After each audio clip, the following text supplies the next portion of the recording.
This conference will now be recorded. Okay, guys, welcome back. Happy New Year. I hope you guys were able to celebrate Christmas. I haven't yet. I'm was sick, and still waiting to celebrate my nephew's first birthday party. So, anyway, let's go ahead. I think everybody knows everybody, so just introduce yourselves super quick. And if you need any time tonight, my name's Kim. I'm from Des Moines, Iowa, relapsing remitting, diagnosed 2012, and on Ocrevus. Go ahead, Jen. No? She can't unmute it. Oh, okay. I'll skip you. Mike, go ahead. Introduce yourself. Hi, my name is Mike. I'm in Denver, Colorado, relapsing, remitting MS, and I'm currently on Texadera, and it's good to see everybody. I've missed a few meetings because of the holidays and how busy it's been, so it's nice to be back. And then, did you need time tonight, Mike, to talk? No, I don't need any time. Okay. Nope, thanks. Well, welcome back. Andrea, go ahead and introduce yourself.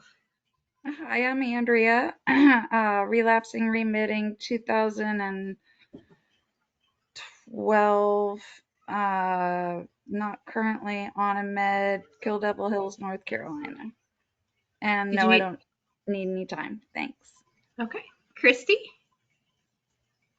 Christy, I am active secondary progressive MS, diagnosed in 2003. I am currently on Ocrevus, and yeah, just a little bit of time tonight for me, please. Okay. Thanks, Christy. Karen? You've already said my name.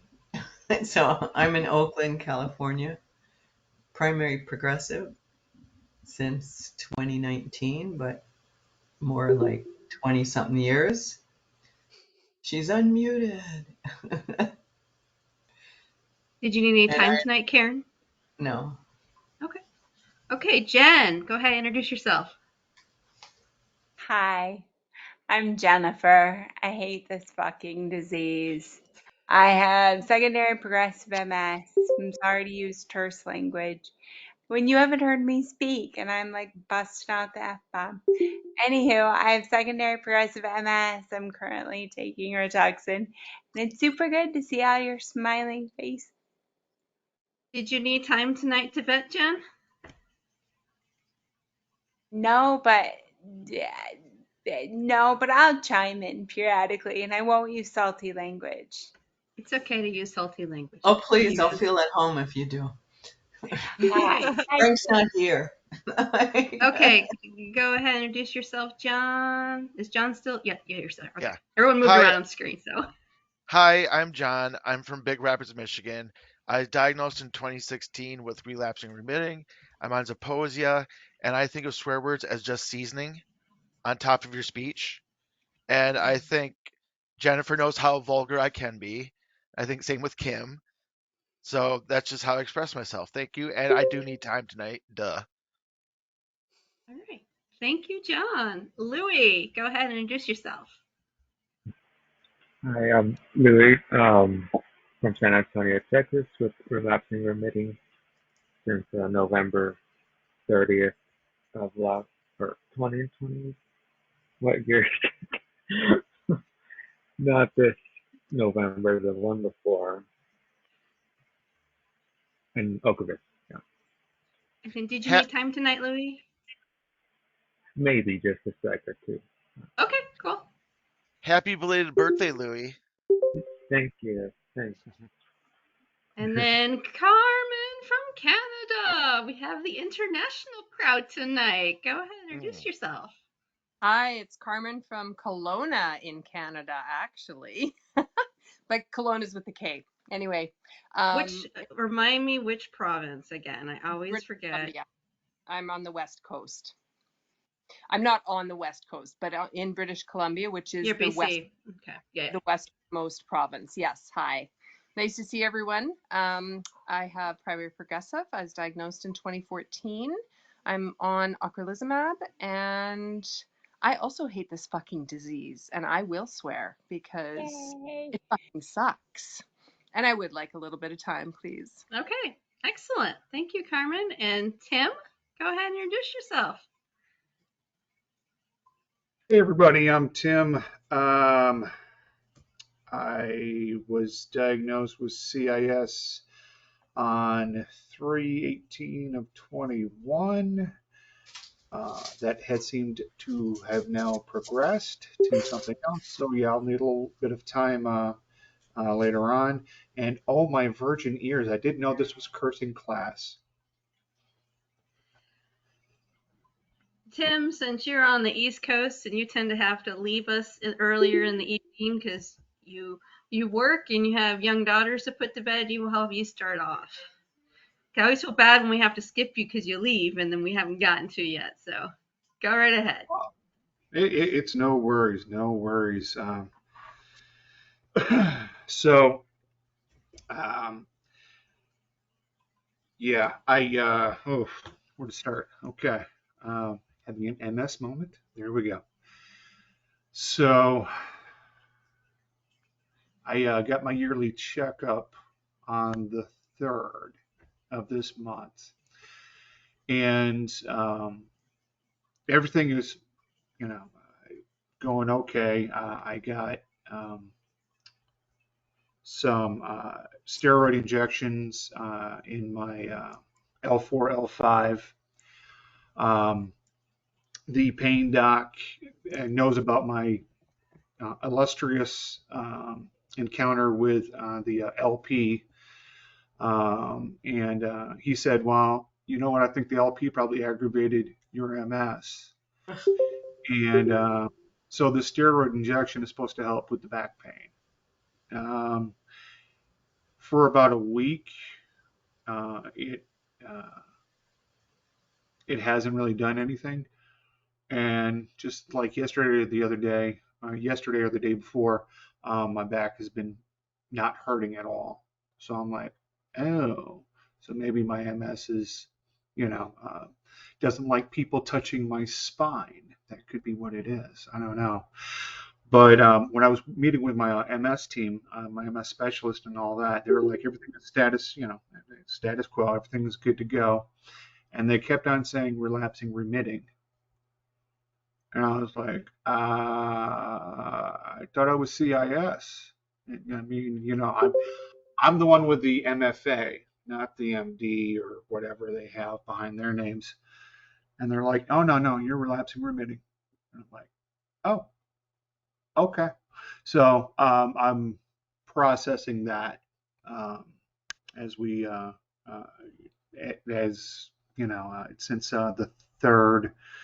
And of course, that week, because I'm one that, I can't rest over the holidays. On Friday, I had my 50-year-old colonoscopy. So yay, I belong to that crowd. Oh my gosh, it's fun. Actually, mine wasn't that bad, but yeah, it's just been a real drain on me this week. And then one thing I did positive for myself was I saw an email come through the MS Society for the walkathon.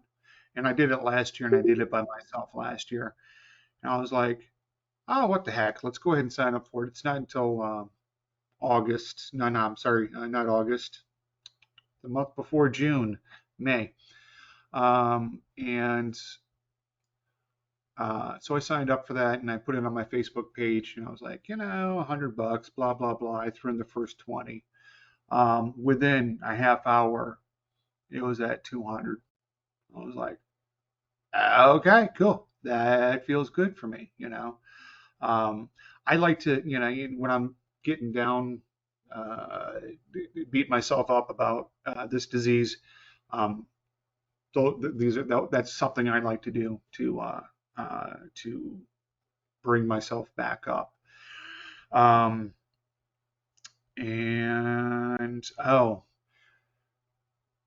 be in Tucson for work at the end of January.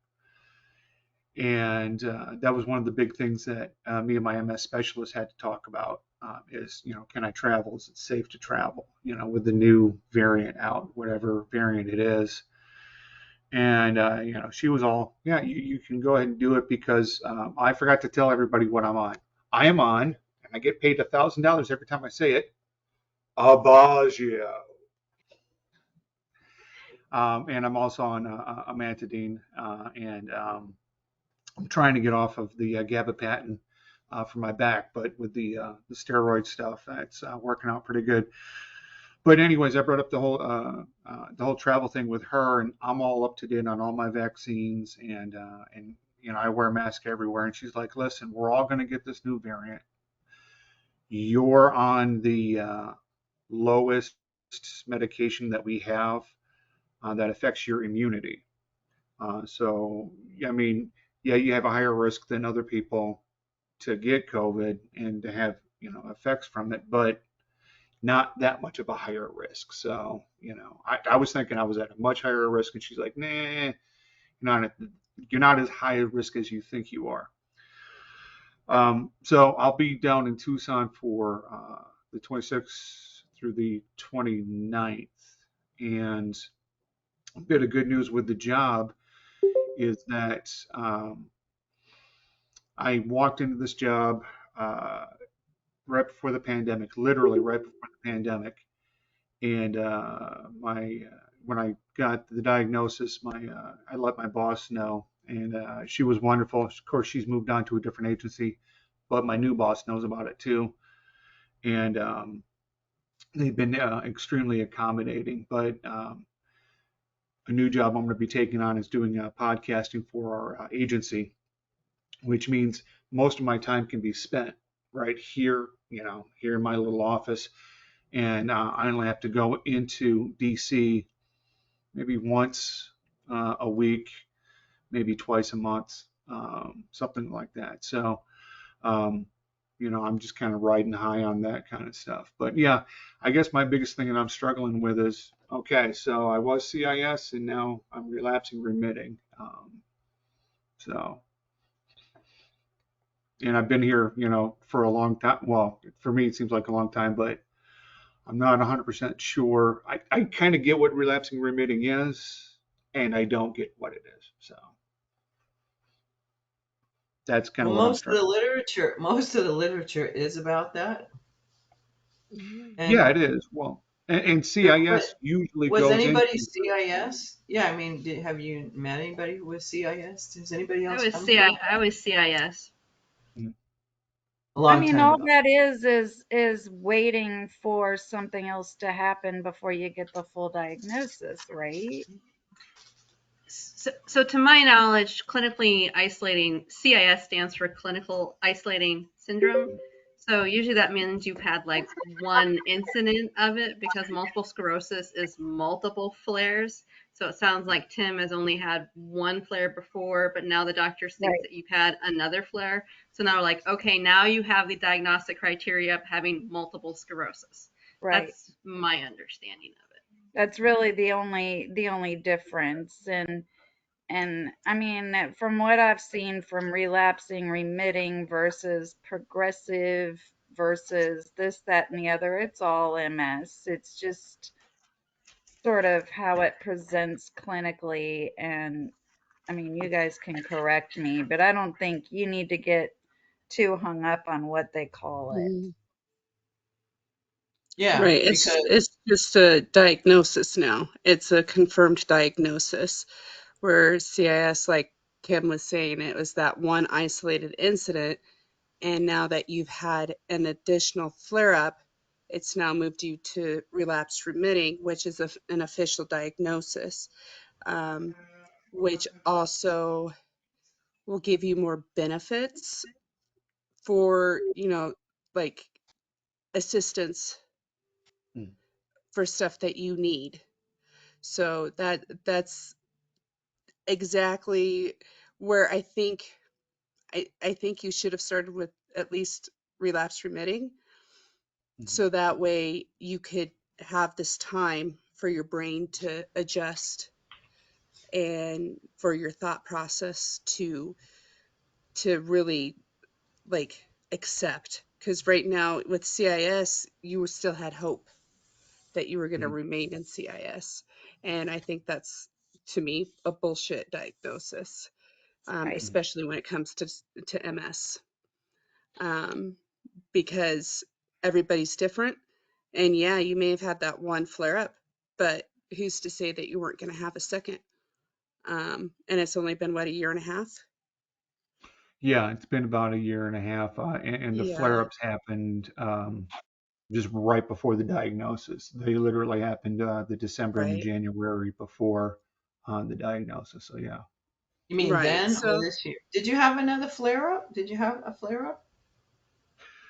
Um, I've had weird things happen that I've reported to my staff, mm, my team, um, and so the stuff that I've been reporting to them, that may they may be calling that a flare up. So Well, you know, it, it's kind of minor. hard to tell what a flare up is for me because I already have Hmm. carpal tunnel. So Oh, I can't do yeah. the numbness and tingling thing. I'm on the edge of diabetes, so tingling in my feet or no feeling in my feet, I can't really count that because it can be explained away. Um, so yeah, but a flare up can be just a minor little thing of yeah. change. Yep. That could be a flare up. Like, since my surgery, I've been having trouble with getting single vision. I'm back to the double vision, two focal points with my eyeballs. So it's hard for me to focus on stuff because my eyes are not meeting together. So that, Mm, I mean, and it's not all the time, right. but that would be considered a flare up, a flare. Mm. So, I mean, it's like little things that can be Y- considered a flare. But And it's also, my neurologist said that a lot of these, because in my chart it says non-relapsing primary progressive, which, and apparently they're doing it, I forgot, in New York, wherever that center is, somebody would come here. And my neurologist said, a lot of this, she said, don't get hung up on that. A lot of this is just so they could approve your pharmaceuticals. yeah, Mhm. Right. absolutely. That's absolutely it, you know. There's no other thing. They just want to make sure that the medicine you're on is just the right fit for you. Right. You know, and I think that non-remitting primary progressive kind of seem like the same thing to me, Mm. but you might as well double down if it gets you some more benefits or a better medicine. You know, it's restating the same thing. And then Right. people don't even know what it means. I saw it in my chart. I even asked my doctor, I said, do you even, not my neurologist, but my primary, who's really looked into MS because of me. And I said, do you think when anybody, looks in my chart and they see, and it was all the way down at the bottom, oh, by the way, she has like a touch of non-relapsing primary progressive. Do you think anybody knows what that means? And she goes, is that a rhetorical question? I go, no, seriously, you're a doctor. You think any, not a neurologist looks at that and goes, oh, yeah, I get it. I know what Right. that is. And then Hey, you have, Christy, that active secondary progressive. It's like, well, you're the only Right. person I've heard say that, but it's just, who knows why? Yeah. There's so many stages to MS. I mean, some doctors, they may look at my stuff and say that I have relapse remitting. Um, but my neurologist says, no. She confirmed with my last MRI that I have active secondary progressive. And I'm like, but I thought secondary progressive was, you have it, but you don't have flares like normal, like Oh, RMS. And she's like, yes, if you're just regular secondary progressive, you don't have flares like you do with relapse remitting.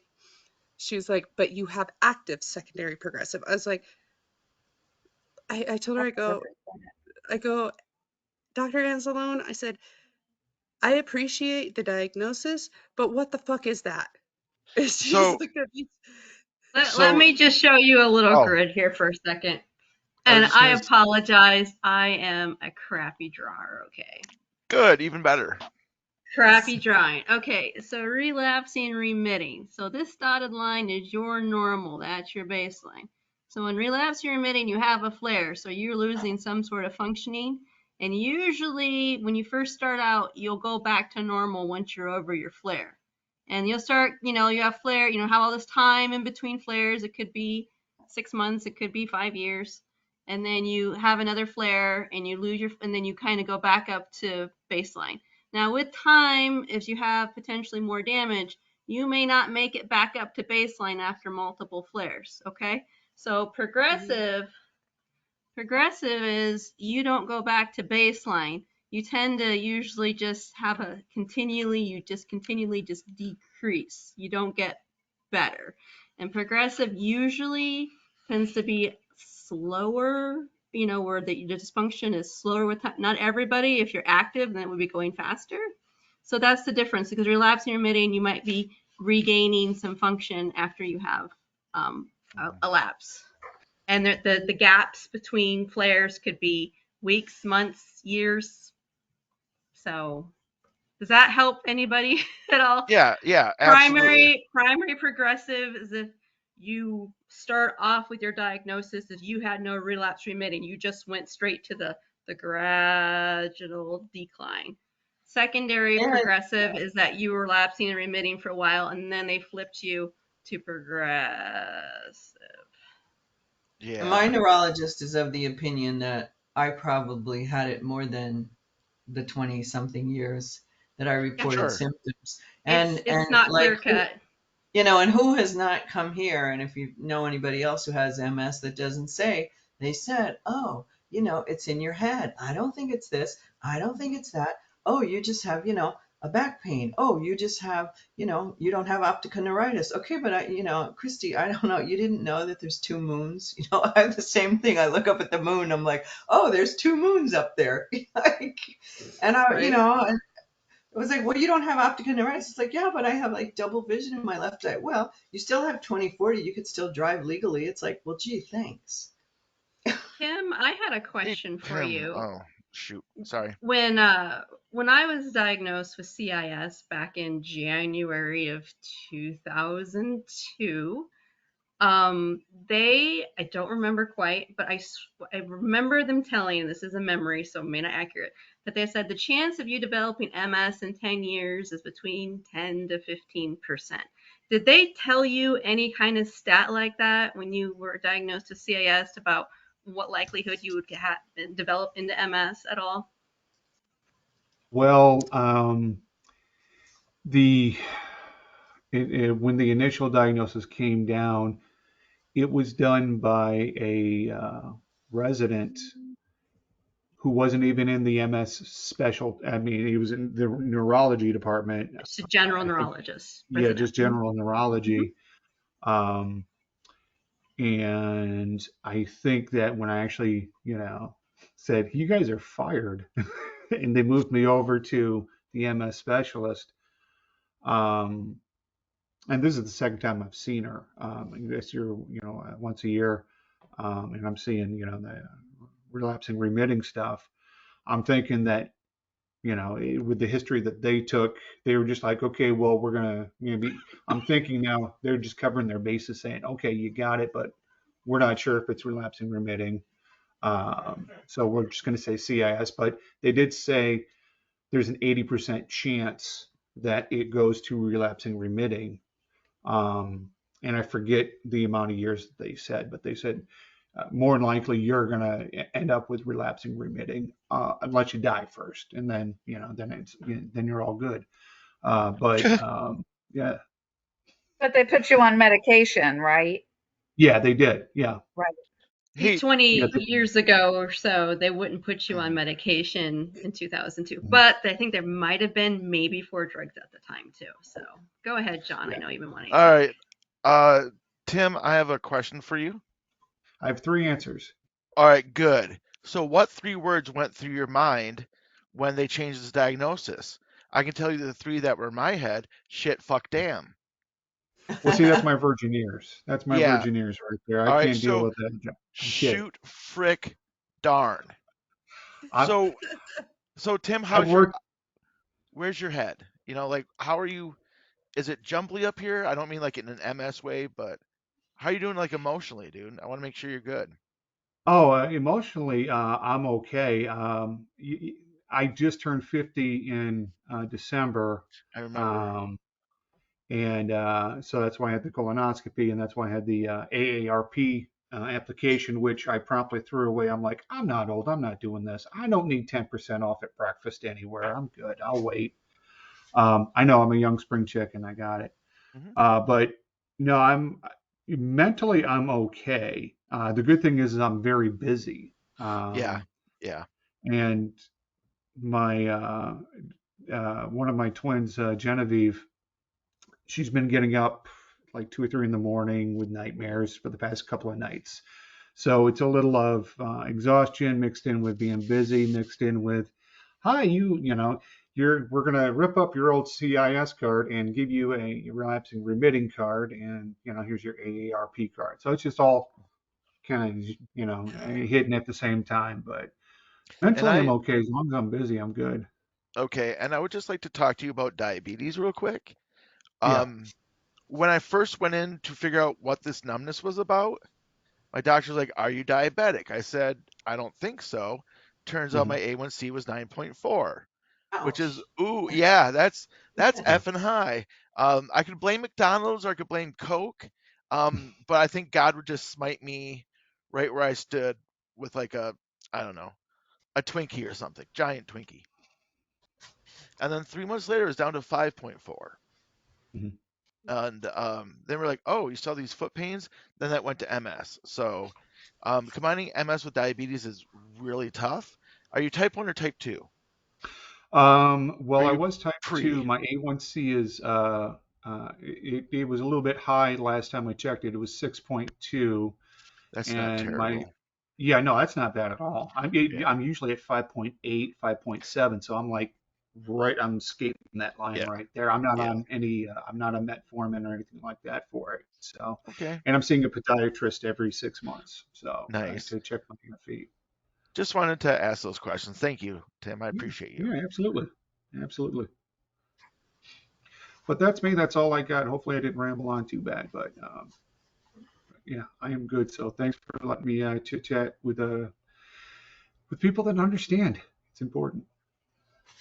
I'm glad to hear your update from you, Tim. You've been kind of silent these last couple of months, so I'm glad, to hear that you're hitting some frustrations and you're venting about them. Yeah, when you had the CIS and you're hearing everybody here, um, you have two choices. You can go in complete despair, like, oh my God, or you can just go in denial and go, okay, I'll wait and see what happens. It's so overwhelming. And I talked to someone yesterday and she, again, that same story, oh, I have all these symptoms. And then I said, well, how'd you feel when you got diagnosed? And I felt the same way. It was like a relief, like, oh, that's what's wrong. And I think everybody has the same diagnosis that I went home thinking I had, but I wrote it down when she mentioned it 3 times. But I came home and I said, I have I have permanent progressive multiple sclerosis. And I think we all have permanent progressive multiple sclerosis. It's just a matter of how long it would take, It's like, how about the cosmos giving me that message? I'm happy, Tim, that you are in a situation where you have a good health team that you really like, and they're really working for you versus having to be like, I'm in a situation where I don't like them and I feel like I have to fire them again. So I'm really excited for you there. And the weird silver lining of it all is because you now have the diagnosis of MS, now all the drugs are open to you now. I don't know if they're able to allow CIS is a criteria for all the drugs or just some of the drugs. So that's a potential thing that you have more drugs potentially when or if Abagio gives you any problems. So You got to say it the right way. Abaj. Abagio. There it is. There you go. Abagio. Take advantage of your $1,000 every time you say it. I've got student loans and I've got twin 8-year-olds, so they got to go to Yeah, college and I got to pay for my college. So I'm going to say it every That's day, 50 times a day. That's why you need to exactly. get your ARP card, save the 10% because you're going to need that extra 10% for the college funds for your daughters and then for all the extra, funness of MS. So don't feel bad about getting that extra 10% off for your thing. And Hey, also, did you know, Tim, they've changed the criteria now for colonoscopies are down to 45 years old now.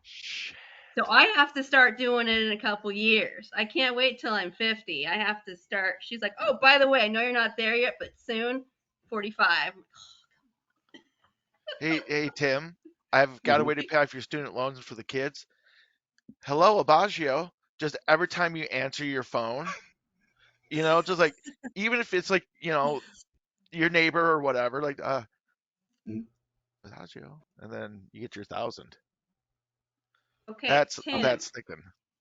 if you get there someday, which I hope is a long time away for you, if you get to the point where you go on disability, if your medication review and you get accepted, if your medication review is every 5 years or more, your loans will get discharged. If it's Mhm. under that, you can have your doctor send in a form saying you are disabled and they can discharge your loans.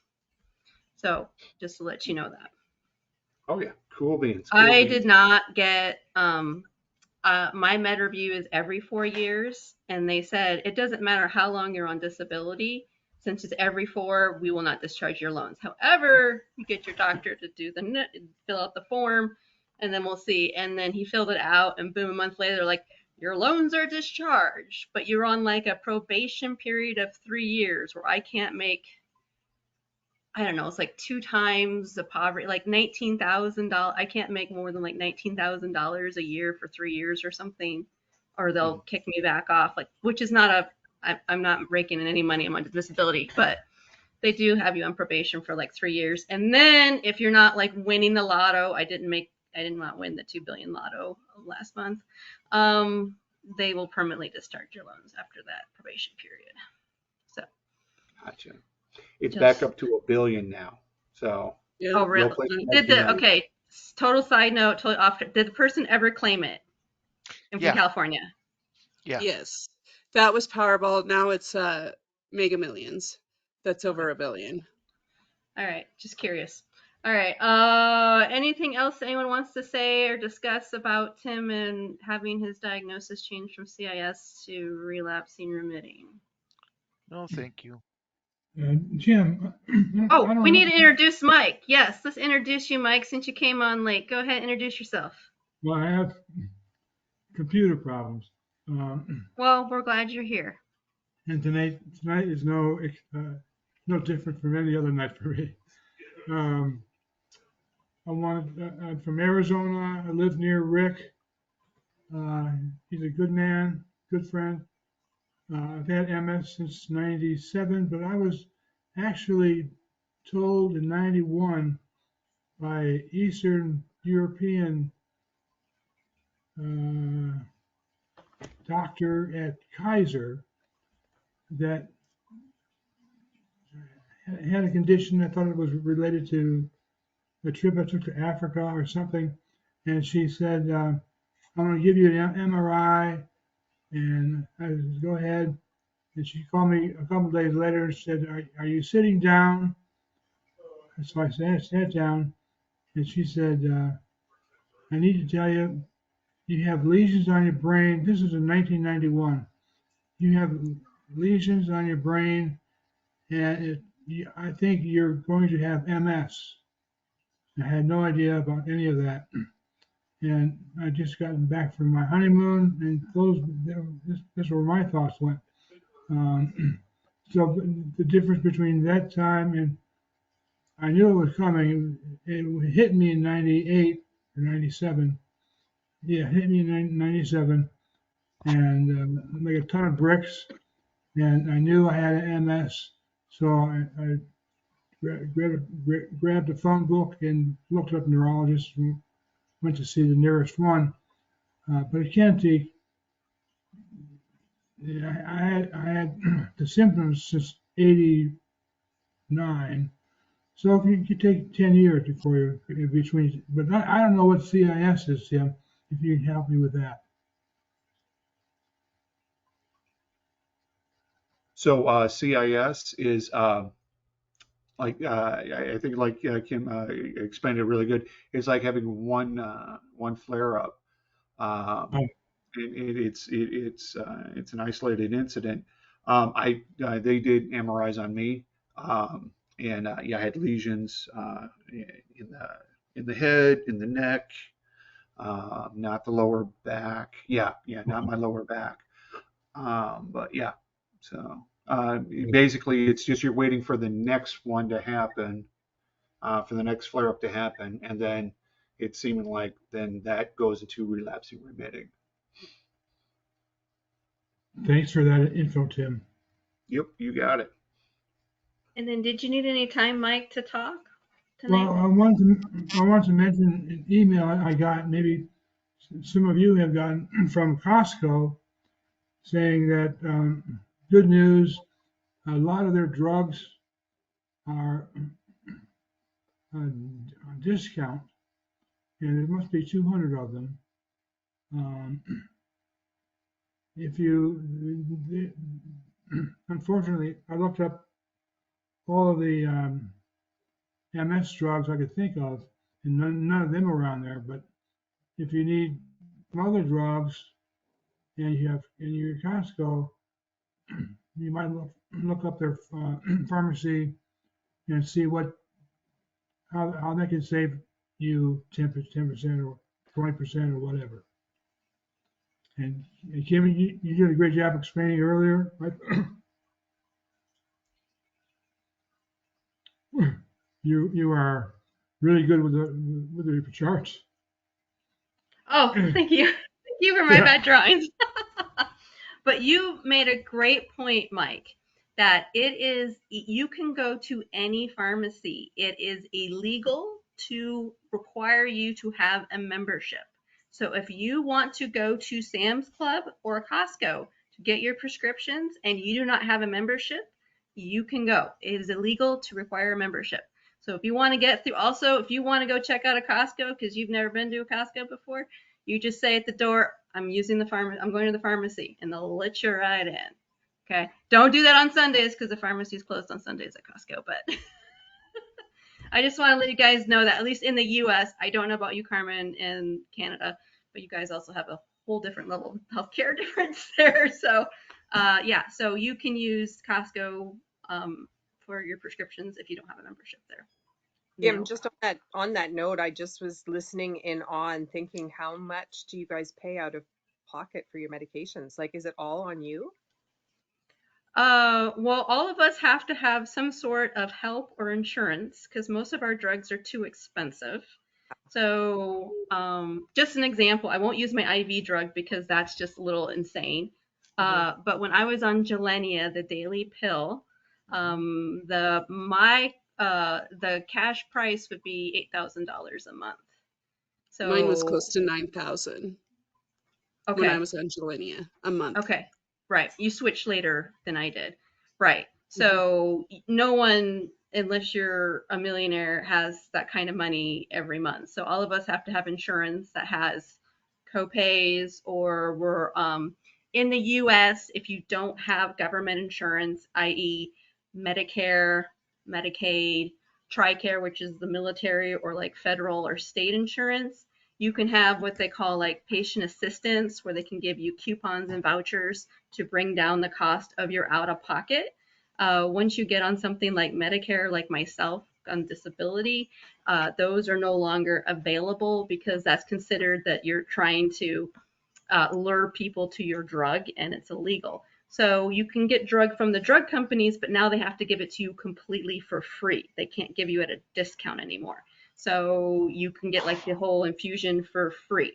So that's how it currently works in the US. It's very confusing. Yeah, and there's an out-of-pocket max, which for me, my out-of-pocket max for my insurance is $4,000. And I hit my out-of-pocket max just this last Friday when I had my infusion, because that infusion takes care of my deductible and out-of-pocket max. So everything after my infusion is free for me. It's Is that yearly? 100% paid for. As long as Right, it's in network and right, covered are the two keywords you have to right, say. right. That's Just yearly? Does that mean there's no donut hole? Is that a No. Medicare thing? So oh, Medicare, unlike private insurance, does not have a cap. So Right. Medicare is usually you pay 20% endless. You're talking about Medicare Part D, I think, Karen, and that's a whole other beast. That's just prescriptions only. I believe, because I've been out of the field for a while, they're trying to make the donut smaller and smaller every year until it goes away. But that, yeah. I Yeah. see What? all kinds of advertisements like that when I'm watching The Price is Right. Yeah. That's a great marketing time frame, is during Price is Right. Christy, you mentioned the 4,000. Is that a yearly deductible? Yeah, Uh-huh. Okay. yes. Starts over Yeah, that's January a 1st. year, I right. have So it's a deductible yearly too. out-of-pocket max. Yeah. So I'm covered in through a this private. year, unfortunately, because I went to the ER the day before my infusion, so I'm gonna be responsible for the majority of my out-of-pocket max, if not close. And that's just from an ER visit, going to the emergency room. And all they did was give me 2 bags of saline, a Valium, and a bag of liquid caffeine. And that probably will be close to my 4,000 out of pocket max just for that ER visit. Wow. It's insane how expensive it is to go anywhere. Oh, and I had to take an ambulance Oh because, yeah, that's at least $1,000 right there. right, 1,000 to 1,500 just for Now, an ambulance. And I now, got, oh yeah, sorry. oh, sorry, and I got fentanyl in the ambulance. So just between the ambulance ride and the painkiller that they gave me, that's probably about 2,000 Now, Karen, for that is the oh, transportation. now that's not No, I'm that's good. not that's not everyone. Um, I've got Sorry. what people call that amazing teacher insurance. You know, the kind that they try to fool teachers into being teachers for. Um, so my deductible is 300 a year, and I will hit Nice. it with like my yearly January MRI, like no problem. What's your Um, out of pocket? You said your deductible was 300. Is that your out of pocket max too, or oh, just your deductible? my I don't know what my out of pocket max is, but the most expensive medicine I have is $40 a month, if that says anything. That's amazing. Yeah. Um, Zeposia is free. Like I don't have to pay the $40 copay, but since it's a new medicine, they like take care of that. We're probably Are on you on copay Medicare, assistance. John? No, I'm on Blue Cross Blue Shield, Mesa, Michigan. The teacher insurance. He Why is hasn't it the teacher? What been does that on mean? disability long enough to be eligible for Medicare. Doesn't like No. 2 years, Christy? Are we remembering this correctly? Something like that. You have to Yeah, that It's be. sounds right. if I understand it correctly, it's 1 year after you receive your approval for SSDI. Could be that one or So two years. this August will be my 1 year since I got approved. So it'll be required for me to go on to Medicare. Whoa, Well, it's there we not go. required. You can waive like B, because if you still have private insurance through your spouse, you can waive stuff, but there are penalties. If you Right, like didn't have private insurance and you waived it, then you have like permanent penalties that never go away that they charge you on top of your premium. right. And the smart thing for us to do to save money is for me to go on to Medicare. Um, because right now my husband, I'm under his insurance, and it's costing us about close to $400 a month for him to insure me through his work. So it would be more cost effective for me to go on to Medicare and just navigate from there. I know you were worried about that, but it's I am. Medicare pays well. Well, there's something else. If I didn't have a social worker, I never would have known this. But I've saved thousands of dollars because in the fishing expedition I had in 2018, well, maybe you have a brain tumor. Let's do an MRI. Oh, you don't have a brain tumor. Okay, let's do, maybe you have MS. Let's do another MRI. Oh, wait, now we want to do one with contrast. Oh, wait, you have a thyroid, something on your thyroid. We got to do a biopsy. Oh, and each time it was that. So I was out of my mind before I even got diagnosed. And I said, I need a case manager. I can't handle this.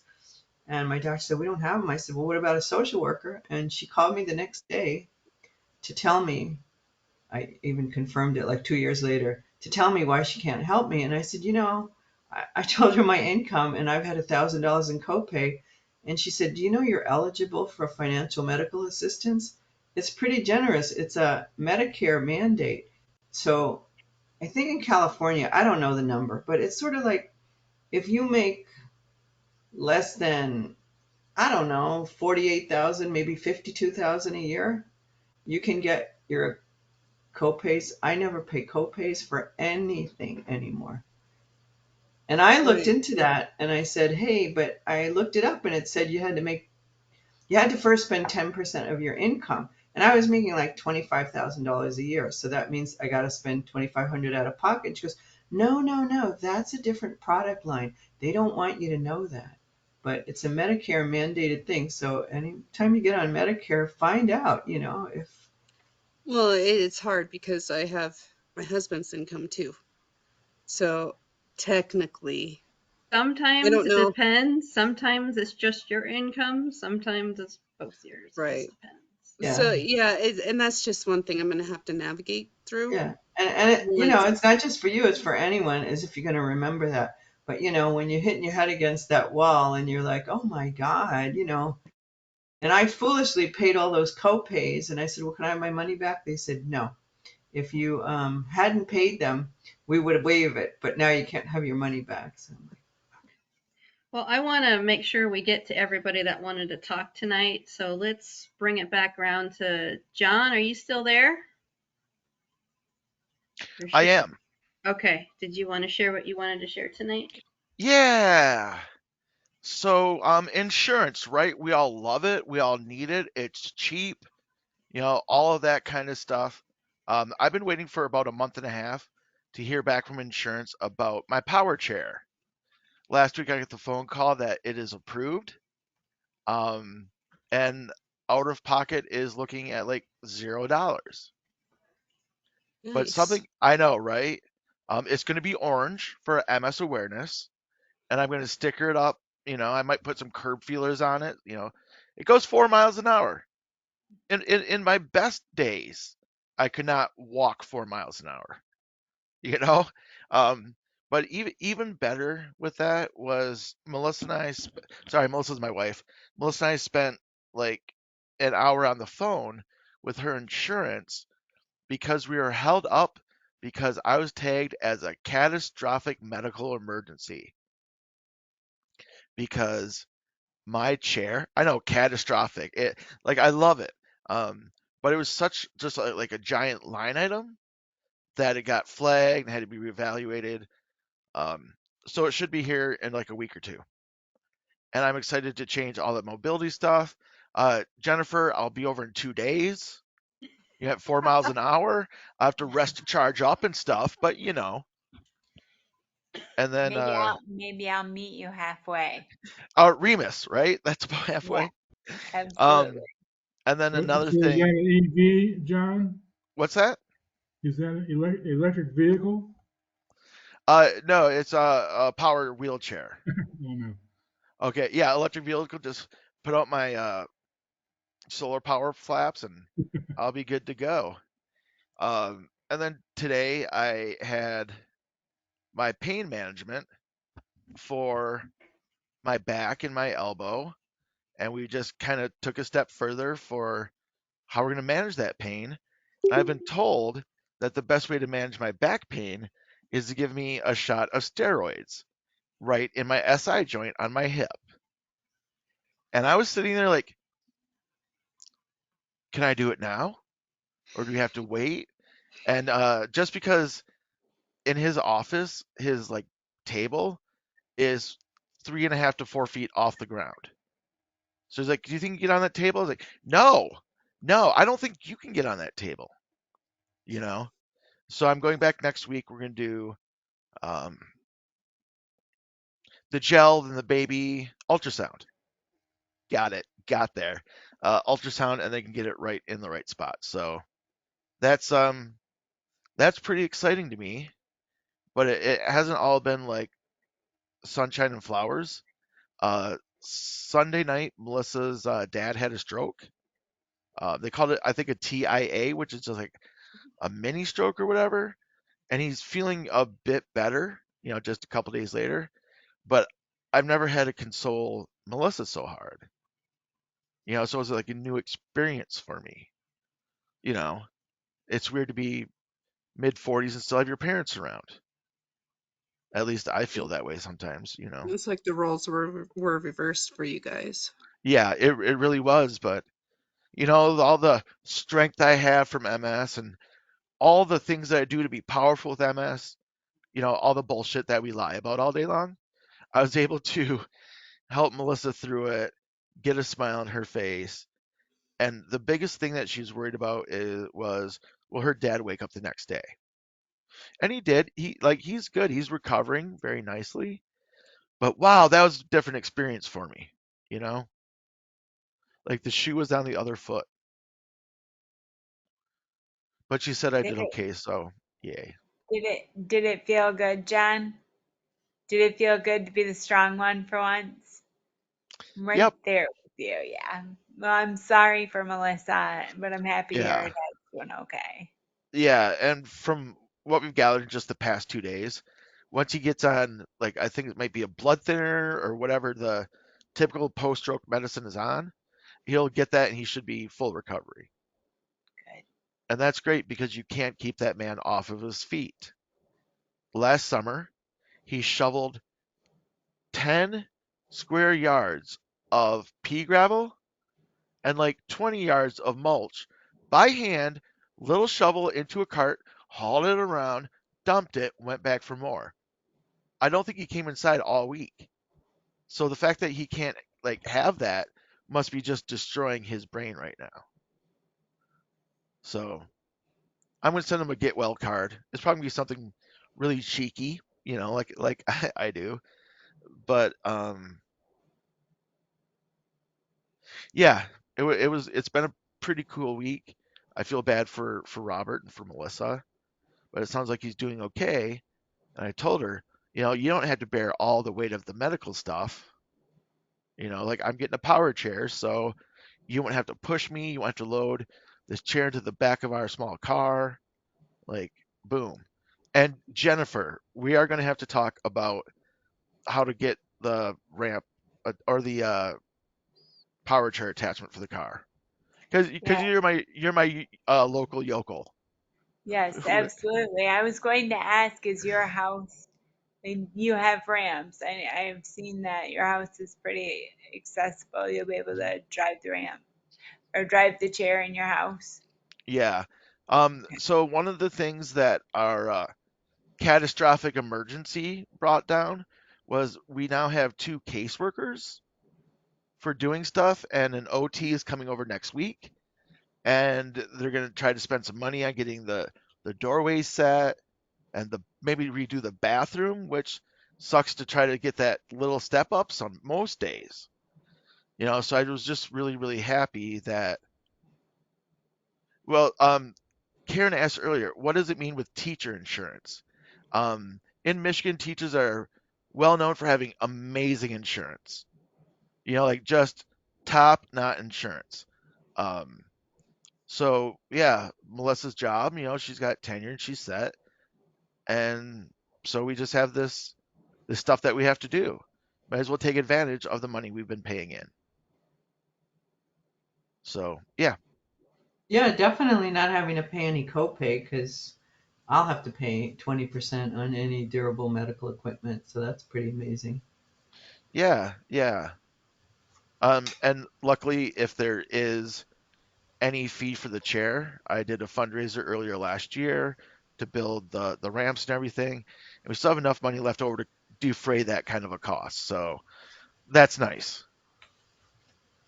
And I only we only were able to save a bunch of that up because I sold my soul to Bristol Myers Squibb and to Zeposia specifically because I do patient ambassador stuff for them. So I'm promoting the drug company, but I'm fighting the prices on the other hand.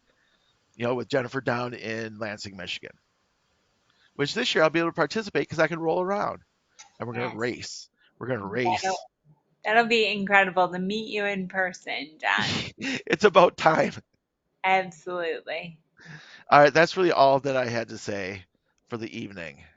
Um, and since it was a busy day with 2 appointments, lots of sit stands, even physical therapy, um, I'm going to go and get to bed here really, really soon. So thanks everyone for listening.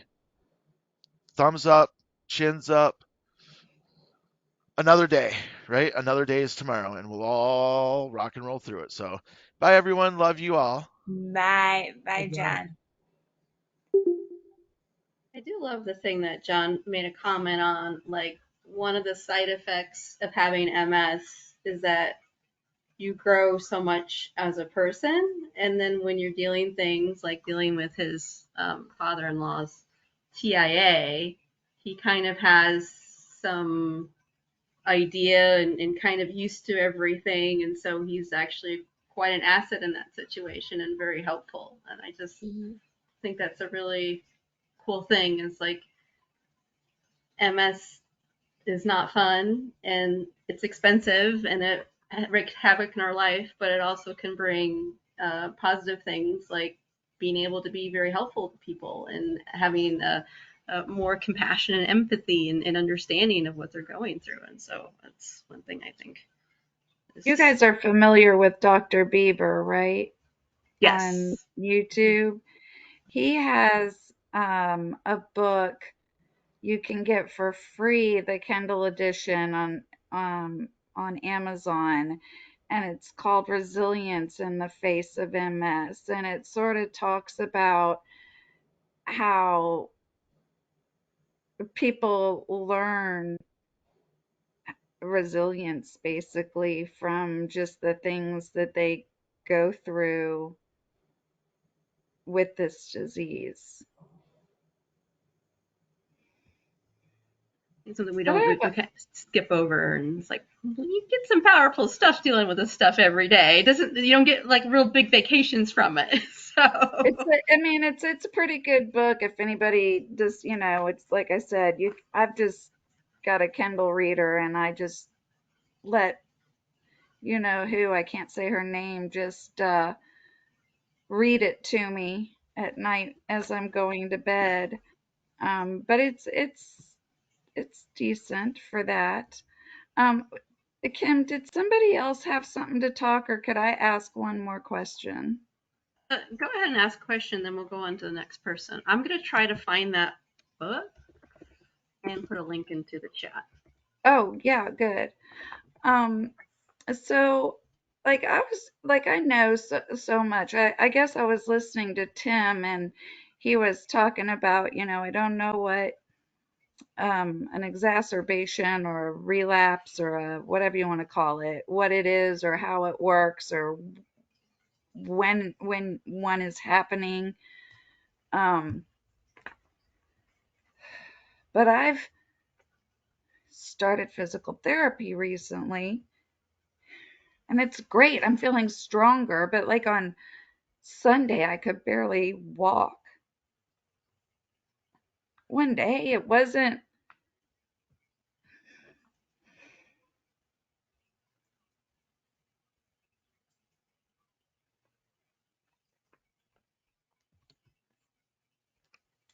So I don't know what my question specifically is, but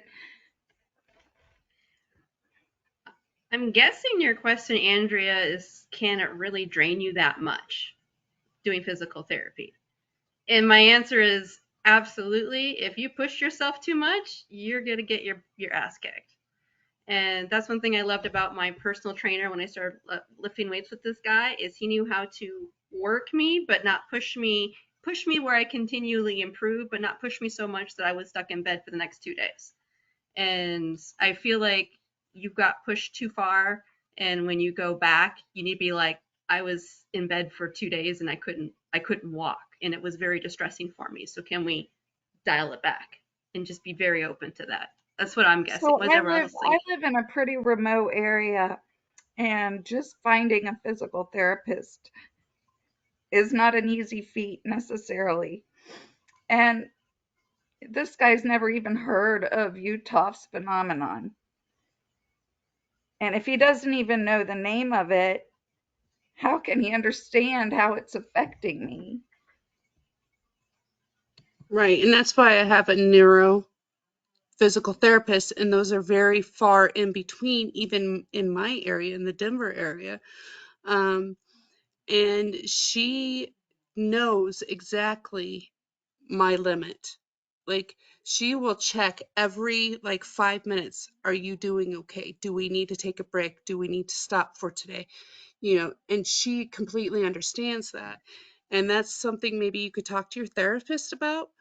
Just be like, listen, like Kim was saying, you know, last time really knocked me off. I worked too hard. I Can feel we like it's just, my responsibility, though, because he doesn't seem to know or understand to find my limits. And I find that difficult. yeah, and No, that's where, it's your responsibility to let him know where you're at, but it's his mhm, responsibility to dial it back or bring it back. Like I missed 4 sessions with my trainer because I had COVID. So Friday we started up again and we just took it super easy, just eased into mhm, it. Nothing crazy. And right. so they have to be respectful of that. Like they can't expect you like my first trainer I had who then bought a gym that I can no longer use. His grandma has MS.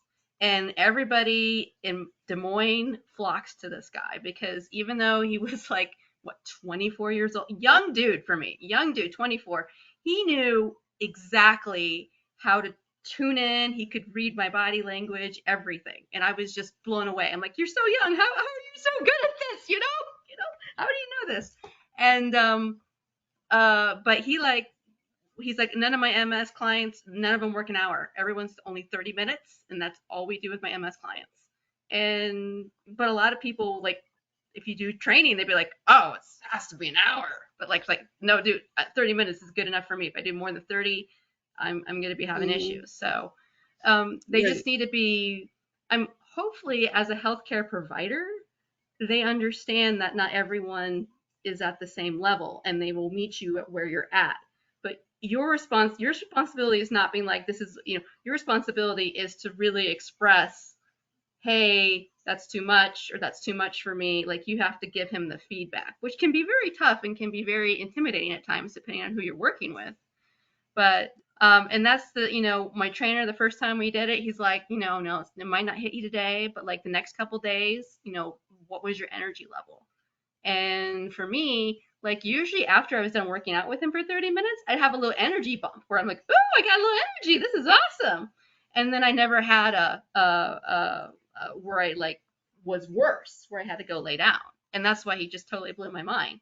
But he needs to find that with you and Mhm, work. And if I know you're saying there's not a lot of people where you're at because you're rural, if he doesn't work, try to find someone else. Or I don't know if there's anyone else that has had, hey, anyone, have you had a good physical therapist? Who do you recommend? And just keep mhm. trying it out.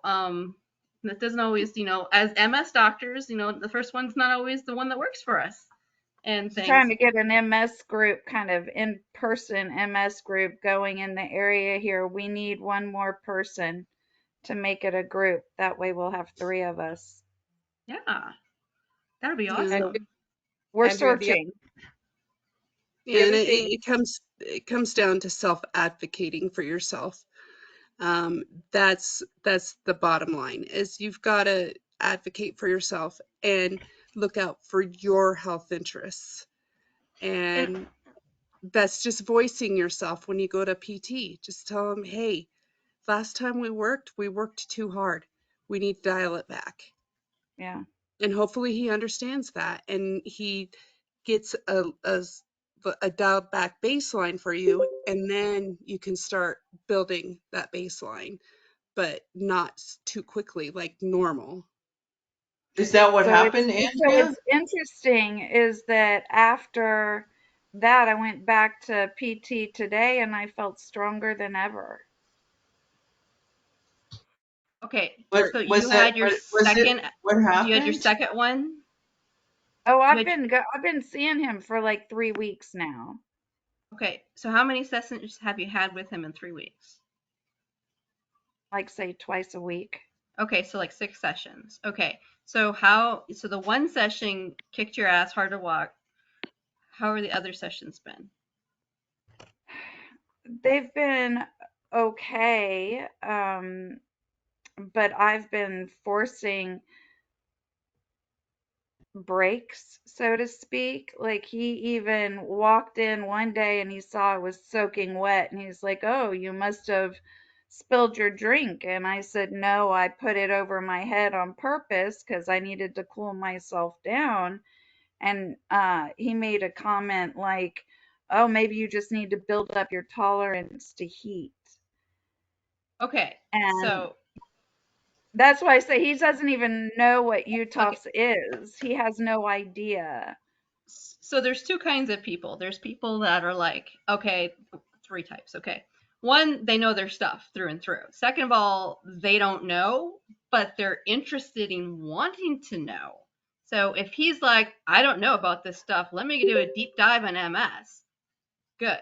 If he's like, this is where I'm at. I don't want to improve. I don't want to learn. Need to find another physical therapist or find a way where you can meet and just let them know, look, I need, like, my trainer, he knows I need breaks. He realizes I wear a cooling vest too, especially in the summer.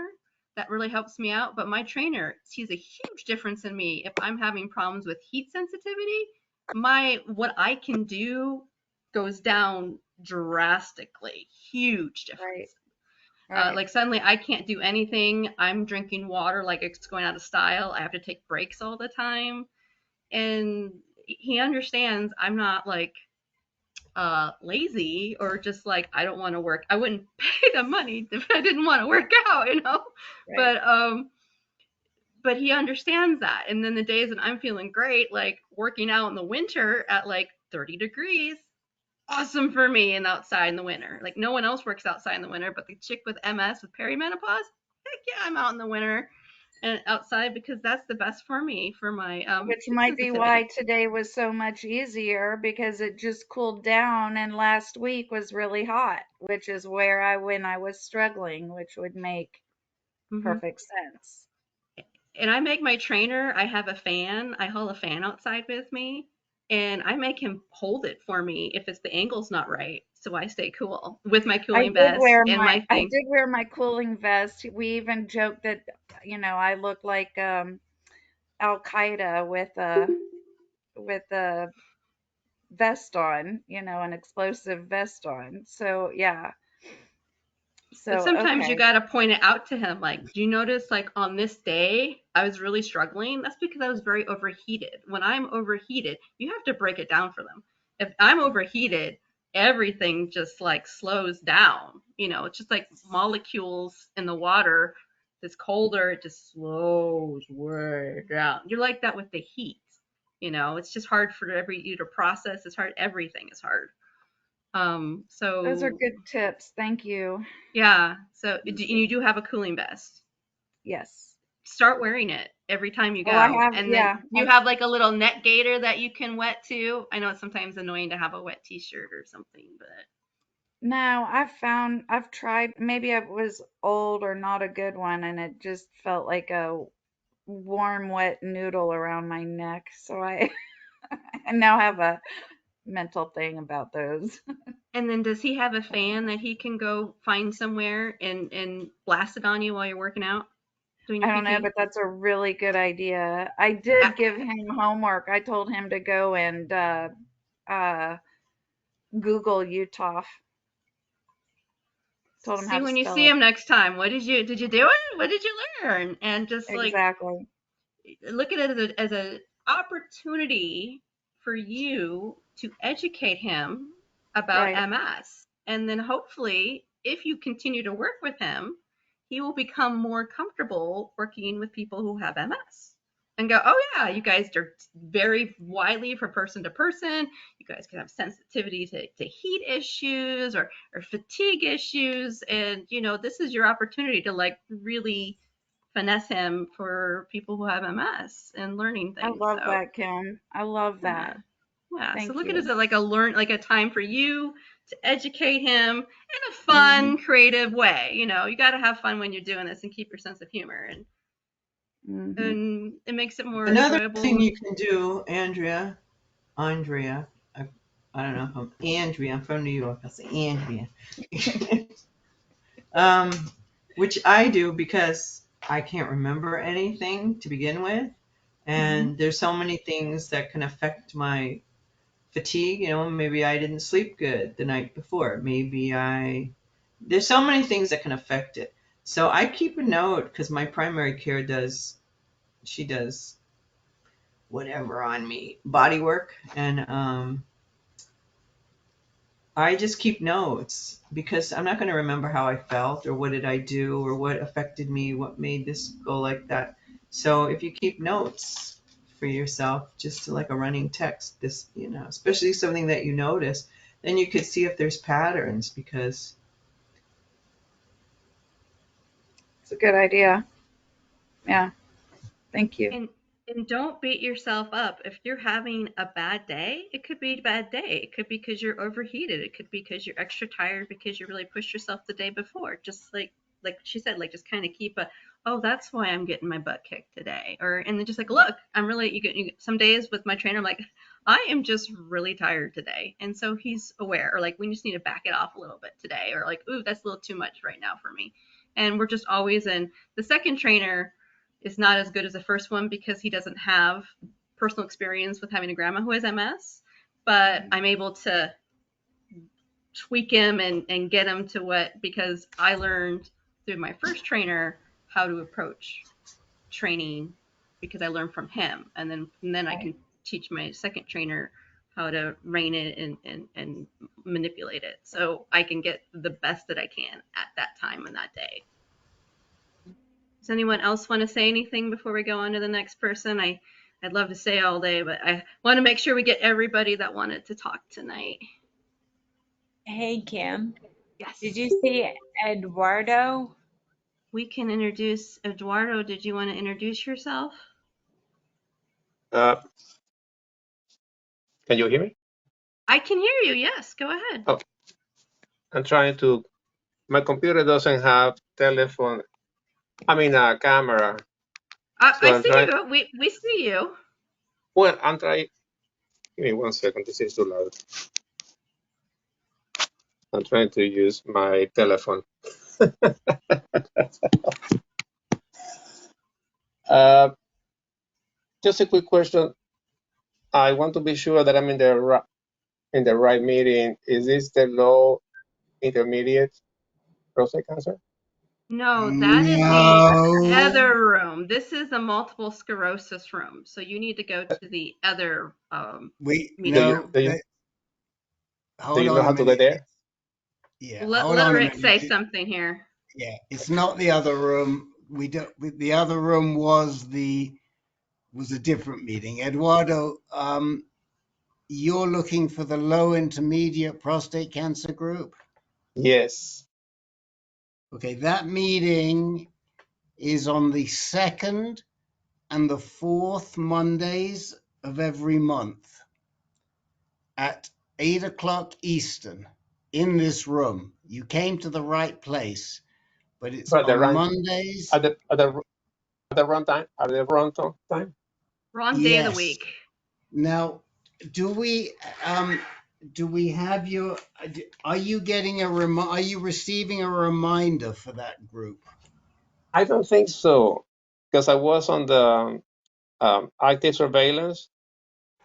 Okay, so what I'll do is, were you receiving the reminder for the active surveillance group? I think so. Okay, so tell me your last name and I will look and I'll make sure that you get the reminder for the low intermediate group. Okay. P as in Paul, Yes. ROE, N as in Nancy, Z as in zebra, A. Proenza. Yes. Okay. Hold on a minute because I just want to make sure that you're on the list. I have it open right now so I can search. And provided you're there, we can take care of this right now. And if you have any friends, yes, I will make sure you get that. I will make sure you get that. And if you have any friends who have multiple sclerosis, please send them to this meeting because it's a fantastic meeting with Perfect. wonderful people. Okay. Now, I'm just looking. You should be getting the low intermediate reminder.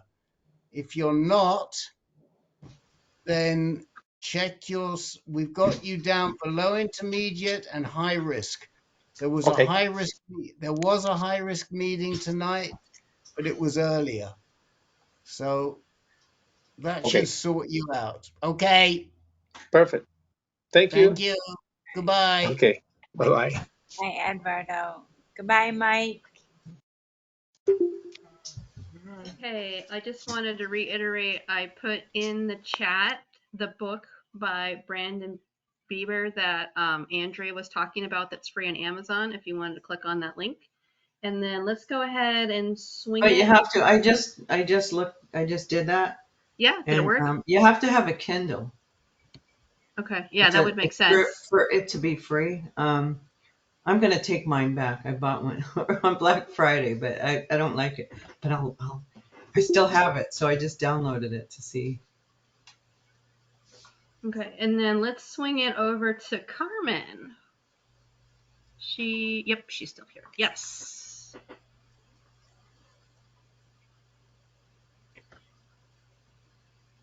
Hi. Yes, I am still here. Sorry, I was on the Amazon link trying to look at what you had sent there. So Excellent. yeah.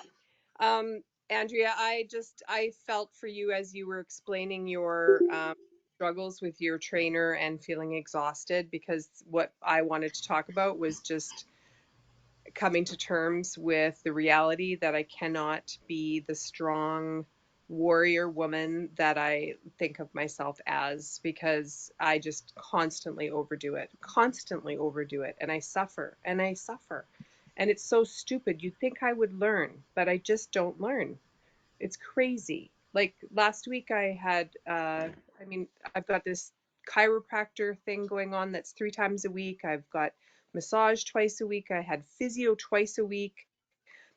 Initially after my knee surgery, I finally decreased that to just once a week, but some days I'm going to one day I went to 3 appointments, and I'm just like, what are you doing to yourself? I'm doing all these things, like I'm looking at my health as a full-time job and then overdoing it completely and suffering.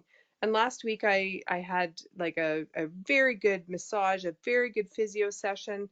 I was tired the next day, but I had the whole day free, so I thought, oh, I can do some errands. So I went out and did like 5 different errands, which involved walking around stores slowly, which is like the worst thing I can do, and hobbled myself back to the car at the end and paid for it for the last 4 days. It's just ridiculous. So I think I might have actually taught myself a lesson physically, but it's just so frustrating and so maddening. So I don't even know what I was wanting to bring to the group, but I just had to say that I totally hear you and feel you. And I'm sure that we've all had similar days, but it's that acceptance. And I've been thinking about, like, I just don't want to admit that I'm not tough anymore. Like, I'm the tough, strong one. I'm the oldest of 4. I take care of shit, like I'm in charge and I can get it done. It's more than that though, Carmen. I don't feel like I can tell when I've hit my limit. I don't know where it is. Like, I just think I'm just running errands. I'm fine. And then the next day I can't walk. Yeah. I didn't know I overdid it, or I would have stopped. I Yeah. want to learn that lesson. I want to so badly. And I It's think that's where it's so hard that like I have to start putting limits on myself and forcing myself to take a rest, even though I don't want to. And I see like, oh, there's a half finished project that I haven't quite done yet. Oh, there's another pile of stuff that I want to get to. Oh yeah, here's the stuff that I took out of my closet this morning to clean out 3 shelves. It's all piled around the room. Can't get it done, but I have to sit down. Like I have to just rest. And so I'm learning to force myself to do that because I'm tired of suffering. Like I'm tired of hurting all the time and I can't take enough medicine to make it better or make it go away. Just sucks. and all Carmen, I you can really wonder hit is it on the head there.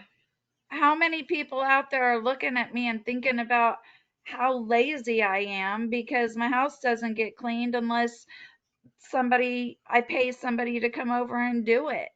And Hmm. why do I need somebody to do that? Why I look like a normal average middle-aged woman. I should be able to feed myself and take a shower and clean my house without Yeah, No, you exactly. shouldn't because you have MS. I mean, I didn't even realize I wasn't struggling with that because I just accept it now. I was spent almost the whole day in bed because I'm taking that Kindle back, so I wanted to read the last book. I just got a different e-reader instead, but I just you can't beat yourself up. I mean, my frustration is just people just keep telling me I seem fine. I'm like, I walk with a fucking walker. How fine is that? I'm erect. I can stand erect, but I walk with a walker and I don't walk. I know what walking is because I grew up walking and I see people walking. Just because I could stand with a walker and take a few steps does not mean I'm walking. I think we put too much emphasis on what other people are thinking. And Andrea, you need to stop shooting on yourself. You are perfect the way you are. You are living with a chronic illness. You are doing the best you can. And just stop shooting on yourself. I had a group member that told me that. And give yourself the grace. You're doing the best you can. And look at all these heads nodding. They're like, yes, Andrea, you're doing awesome. And that's why I anybody love that, you guys. well, if anybody wants to give you crap, just, just, they're buttholes. They're jerks, and they don't Oh, know they what you're. don't. It's what I imagine them thinking. That's where the problem is. They're not saying anything to me. It's what I imagine they think of me. And I know that it's Would you Yes. think of somebody else that way? Would you, no. Andrea? So why don't you give them they're not thinking of you that way. Stop beating yourself up, and it's so much easier to say, but I mean, you have to, and it's everyone's been saying it, we have to be kinder to ourselves. True. Yeah. You've got the monster inside of you beating the shit out of you. Stop beating yourself up. I'm feisty today. You I are. love I'm full on curse words. Sorry, but I mean seriously, we have enough with beating us up. We don't need to do it to ourselves, but it's so much easier said than done. hmm Right. There's And a that's why couple of you come here every 2 weeks. there's a couple of struggles that we're all facing right now, and that's like judging ourselves versus our past selves versus our current selves, and want versus need. So every time you compare yourself to your past self, you will not measure up. You will fail horribly. You will never, and that's okay. because your current self is still kick-ass and a warrior and amazing and a strong and just a beautiful person. Like like all the stuff that John was talking about, you have brought on. You may have lost being able to go to the store and run all these errands and be able to have a bunch of energy, but you brought some amazing stuff to you now. You have compassion, you have empathy, you understand stuff about life, and you can't knock that into people's heads. You got some amazing things going for you that I would not have gotten here as quickly if I did not have MS. So I'll tell you right now, if you can continue to compare yourself to your past, you will always fail and feel really shitty and sucky, and you're a loser. You will always lose. You have to compare yourself to today and where you are. Like, that door has closed. Great life, amazing, but this is me now, okay? And there's some really great things about me that I didn't have back then. And I need to tap into that. And so that's where you go. And one of the things with want versus need, I have learned this the hard way. Diagnosed with MS 10 years now. Had my first episode 20 some years ago. And what I have learned, and it sounds so simple, but it's so hard to learn. I have to listen to my body, not go like, oh, but I need to do this because my old self could do this. Yeah. Body says, no, babe, you got to rest. And so what I have learned, and I've done really good, especially this fall, when I was terrified in October, my fatigue was getting really bad. And 3 years ago, I was bedbound for about 5 to 5.5 months. Just rinsing off a dish was too much.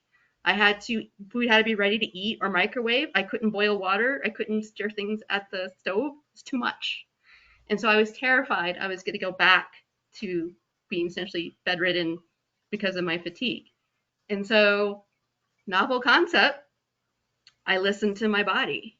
And when my body said, look, you're not doing anything today, you need to rest, I said, okay, I'm going to set my ego aside and listen to my body.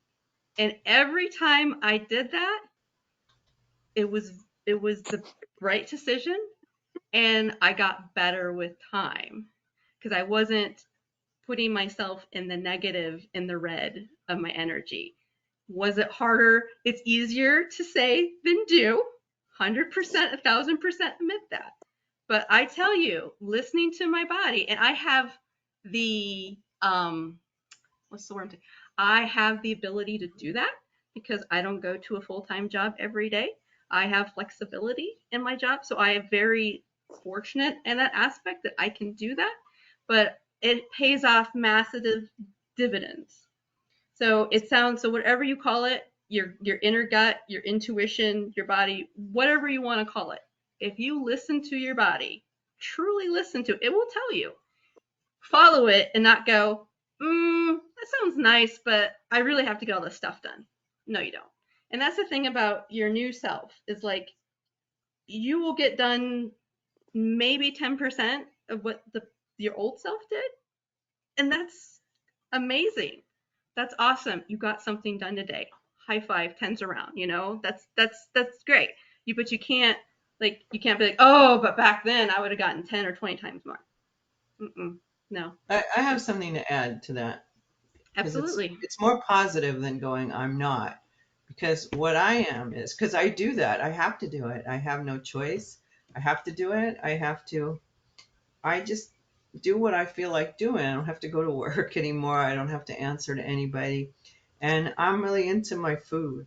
And so I'm like, what do I want to eat? What do I want to eat today? I think about it. And I go in the kitchen and I say, wow. And I think about what will it take and do I have the energy to do it? And I'm telling you, I don't think a day goes by when I don't eat and I go, that is so good. So good. And so, mindfulness, what you're embracing instead of talking about what I can't do, you're really embracing mindfulness. And I see, people are just They're nuts. People are crazy. They're in a frenzy. They're in such a frenzy about what they want to do and how they want to accomplish stuff and how, and they're not happy. They're just like, and I'm like so into, I stayed in bed all day because yesterday I rediscovered this dance practice I used to have, and now it's online. And so I've gone to that, and it feels so good and it's relaxing. And then I did what Carmen did. I didn't think I pushed myself, but I wanted to pick up some food, and then I went, hey, why don't I just go out for lunch? So I did the dance thing, and it's more movement, and it was a very movement based thing. And then I went out for lunch, and then I went to the store, and I was going to go to another store, and I went, no, you're not. You're going home. And I thought I would go out today and do some grocery shopping. It's like, no, you're not. You're just going to lay in bed. And it feels really good. I'm not fighting with anyone about it. And I'm aware. It's like I'm losing, I'm gaining stuff, but I'm also losing capacity. But it's what it is. I'm not in competition. But mindfulness is what everybody's right going for.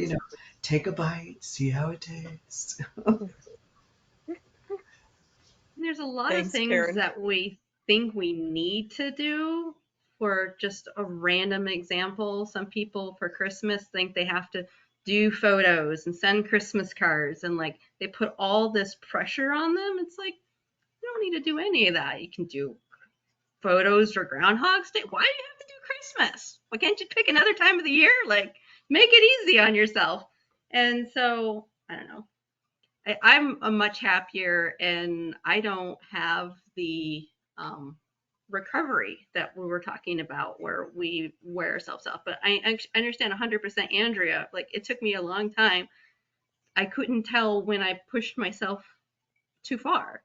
And I think a lot of it was I had to relearn, because we're, especially Americans, I don't know what you, Cameron, Americans, we're good about pushing ourselves, like you have to do this and power and pull up your bootstrap and all that stuff. Yeah.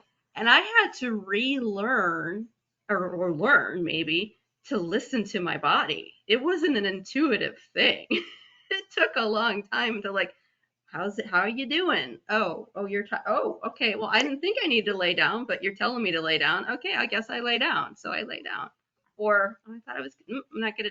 I thought I was gonna do this, and body's saying no. All right. Well, I guess we're not Some doing that days, right now. though, like some days I do have to push through the fatigue because otherwise I wouldn't do anything. Like that's one thing. So it's kind of learning from past experience. Okay, I cannot do this, this, and this. I can maybe do this.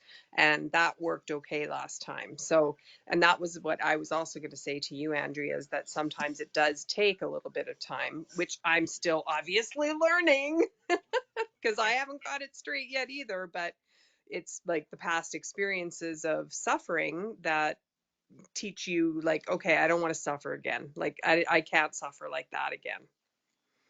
But it's Well, getting to that I have too, right? I had a club I joined.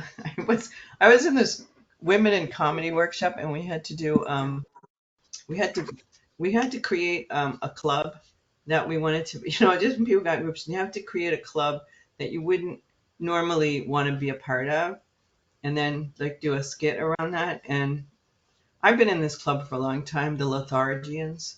So we're like, oh, like let's just, oh, I gotta go to the bathroom. Oh, it's just too much trouble to get up. Okay, yeah, let's just wait. Everybody just like roll over.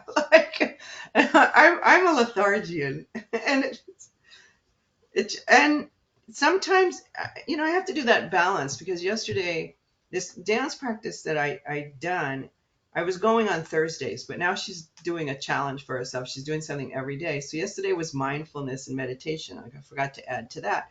And we're just really giving into our body, like, don't try to do something, just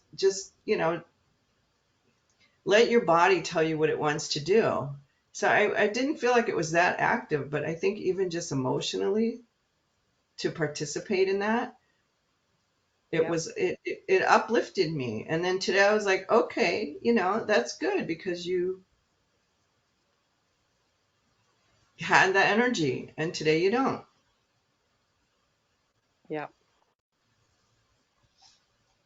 Thanks everyone for letting me vent and shoot off some swear words too.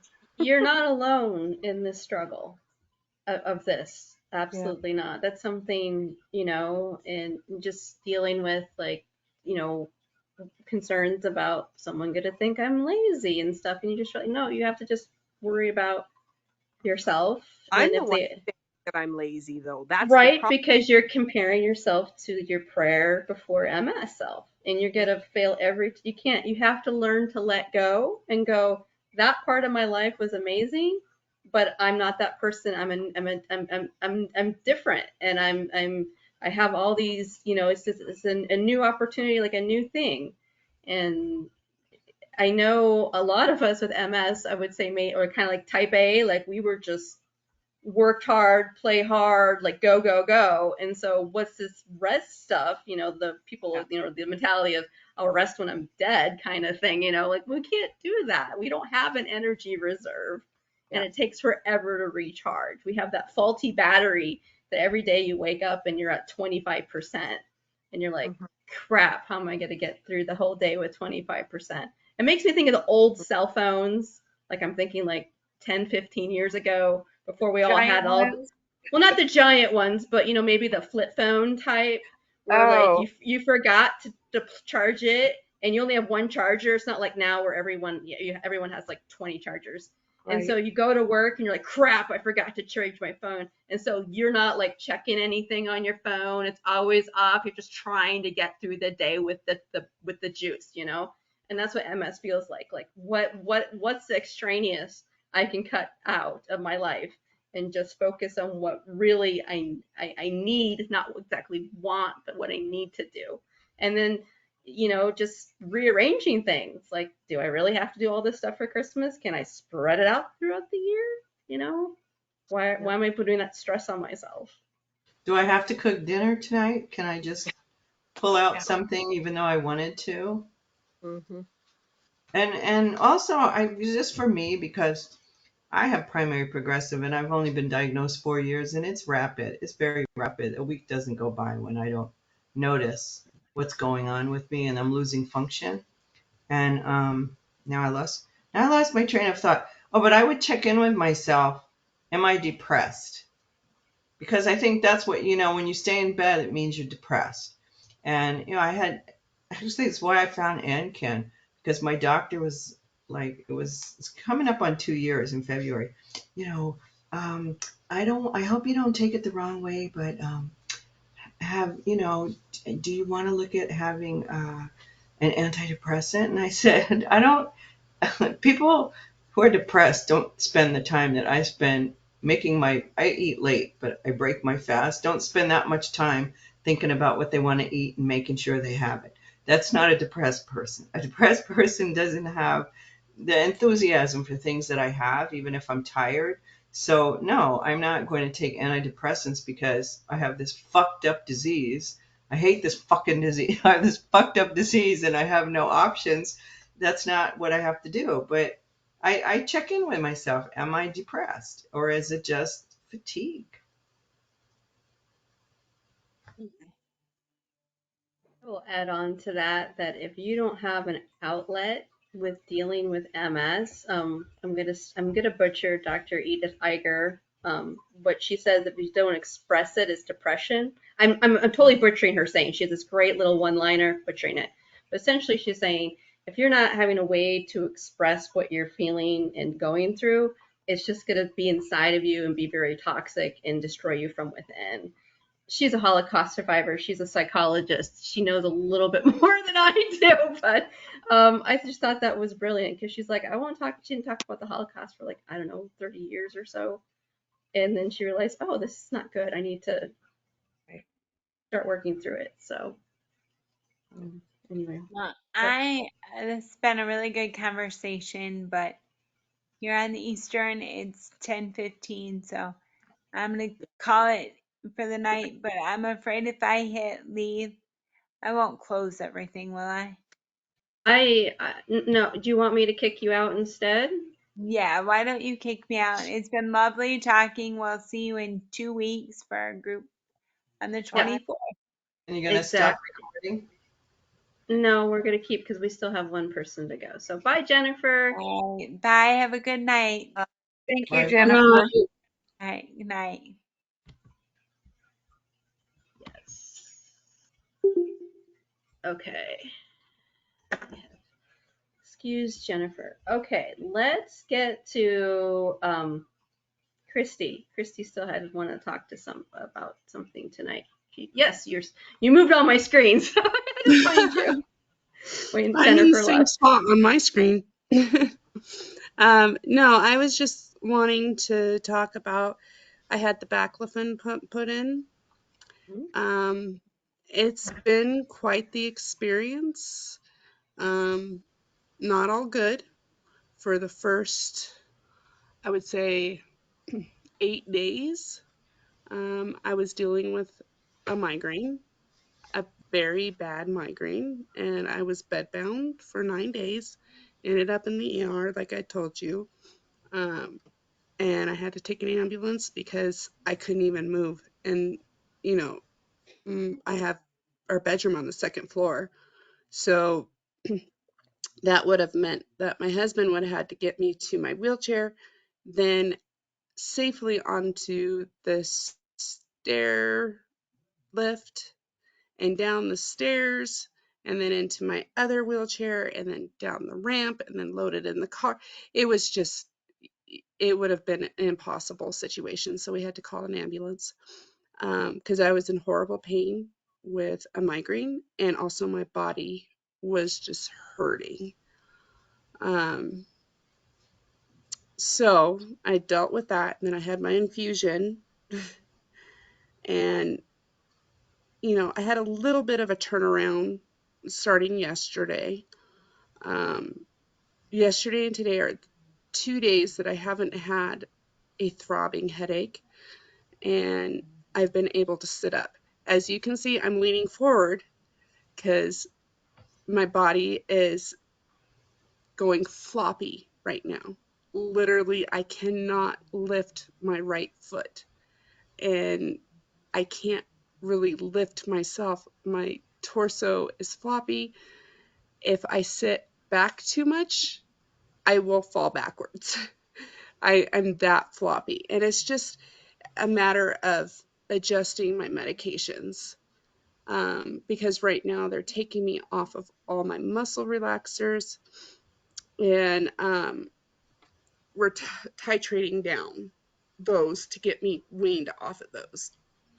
Um, but in the meantime, all I want to do is sleep and I'm floppy.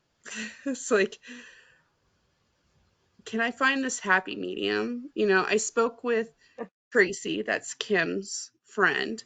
I think it was Sunday, and she's had the Baclofen pump for quite some time. She hasn't experienced what I'm going through. She's like, I'm so sorry. She's like, I didn't go through what you've been going through. And that was mainly because she wasn't on the muscle relaxers prior to getting the Baclofen pump. So she had a better experience than I've had. And the thing is that my migraine was because I was leaking cerebral fluids out of my spine because the intrathecal tube that they put in. So it's been a very, very hard road for the past 10 days for me. I can't prop myself up to transfer to my wheelchair or even get on my slide board to transfer to my wheelchair. It's all husband right now, and it's taking a toll on him. I feel really bad. I mean, I today he came up and he's like, "Do you want to sit up?" I was like, "No, I just want to lay here." So I laid here in my bed all day, and this is the first I've sat up pretty much all day. And it's like whenever he sits me up, it's like I'm falling backwards because I have no like muscle tone. And he's like, "What are you trying to do?" I was like, "I need you to pull me forward so that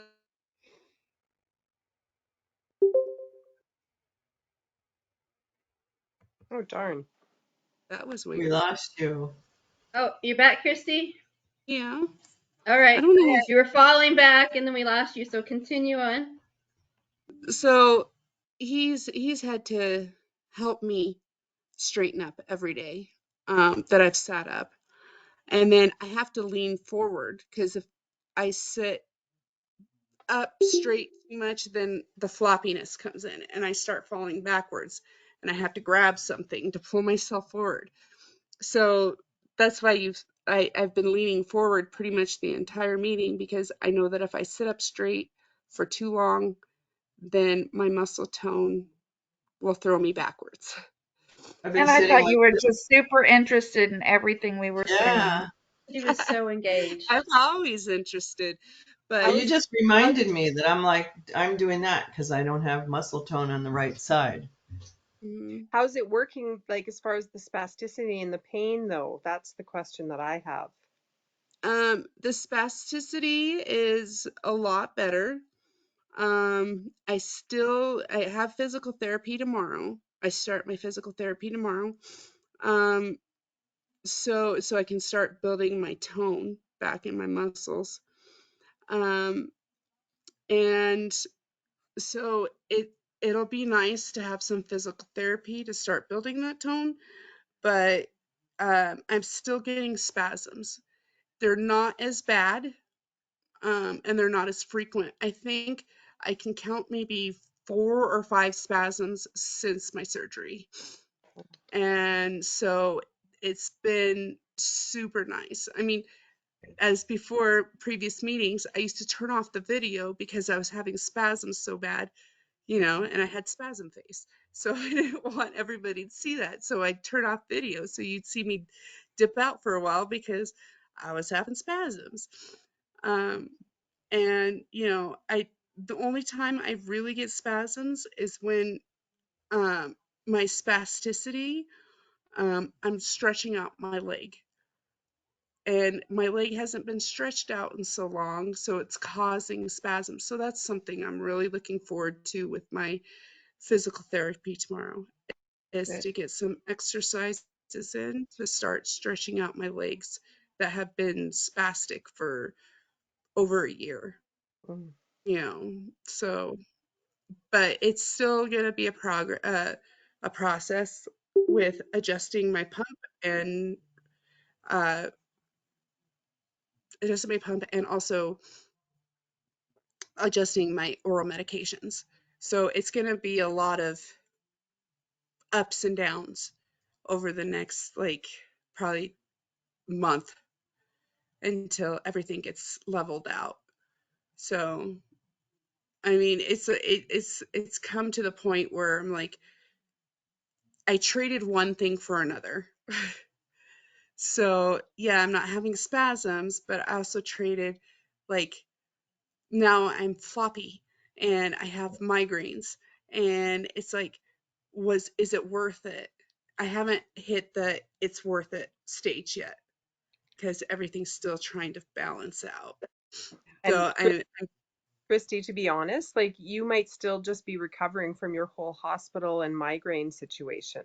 Like your whole system, even just the surgery and the impact of that. Like I could not believe how bad my MS was after my knee surgery. I did not expect that I would be completely unable to control my bladder, unable to stand. Like there were so many things. And I mean, I'm back driving, using my cane mostly. I use my walker in the house, but the impact of everything, but your surgery, the migraine, like, a leaking right.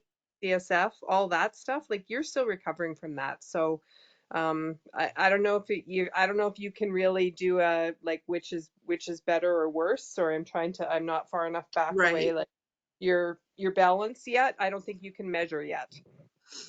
I mean, even something Right. like a And UTI can make you crazy. I had a UTI and I was really kind of anxious and about that. And I was able to call the nurse Well, then they ordered, I had somebody ordered medicines, but then somebody else ordered something else. And then I just freaked out. Like, oh my God, I'm going to have this. I heard you got, like, when you have a UTI, that's really common. I don't want to have to wait till I bring in my sample. I was just in a panic. And the nurse was saying, Karen, you're not going to have this forever. And I took the antibiotic and it was like better, but it was still there. My doctor said, it could take up to 2 or 3 weeks for that to get rid of everything. But just the anxiety of like, oh my God, oh my God, like, this is it. This is my life now. It's enough to Mhm. escalate everything. It is. Carmen, Yeah, how and long did you I have do. MS symptoms after your surgery? Because you mentioned that your MS symptoms just kind of really spiked after the surgery, and that sounded like it really surprised you. Yeah, it was about 2 months. Like I even had home care coming in the morning because my husband had to do everything too. That's the other thing I was going to say, Christy, is that my husband, like I was discharged within 24 hours. No extra care or anything like that. Like ridiculous. I should have never allowed them to send me home. But I mean, I was on so much Dilaudid that who cares? But And about that's two, normal for a knee replacement that you get discharged same day. That's yeah, normal. Mhm. Mhm. within 24 hours. I mean, some people do go home within like the same day, but 24 hours. And I mean, nobody did an assessment if I could go to the bathroom, like even anything. Anyway, Mhm. whatever. So my husband had to help me, and it took us a while to even reach out for support because I just thought, well, okay, this is what it is. I just have to suffer through it. So, 2 months. I mean, things started to come back once I got off the medication, like the painkillers, because that was really whacking me out. Plus, I was taking Baclofen regularly because I had so many spasms in my quadricep and my hamstring. Mhm. So that wiped me out too. It was about 2 months till I started to get kind of coming back. And hmm, I said to my husband, like, people talk about 6 weeks recovery. We're going to be looking at 6 months. And I'm at 6 months now. In fact, I have my follow up with my surgeon tomorrow. And I would say I'm back to where I was prior to surgery. Um, mostly. But it Mostly. took you 6 months to get there.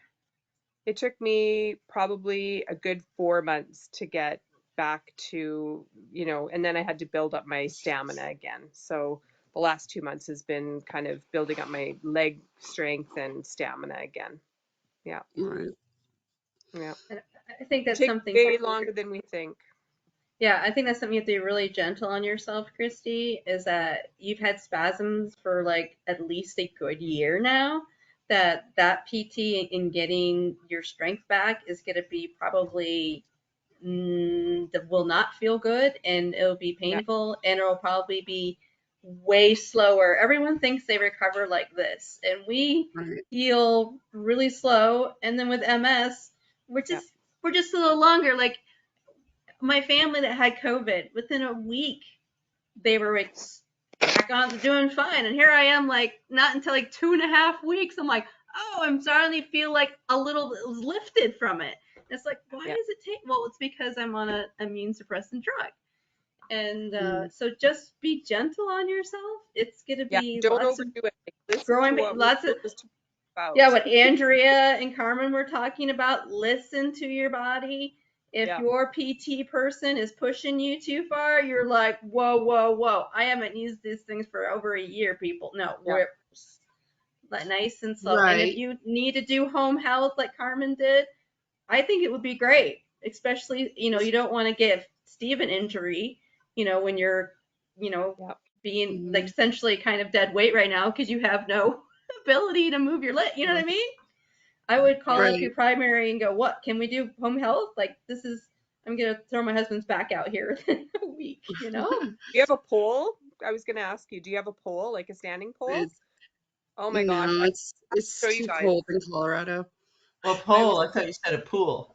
a pole, like a So when grass. you first said a pole, the first thing that came into my mind, Carmen, was a stripper pole that people put in their houses. Well, Christy, you know you what? need a stripper pole. I have to tell you something funny because I didn't get it approved on my insurance, and my Yes. physiotherapist actually said, Well, maybe you should just look around and see if there's any for sale. Like maybe there's somebody that had a stripper pole that doesn't want it anymore. And I just started laughing, but that's true.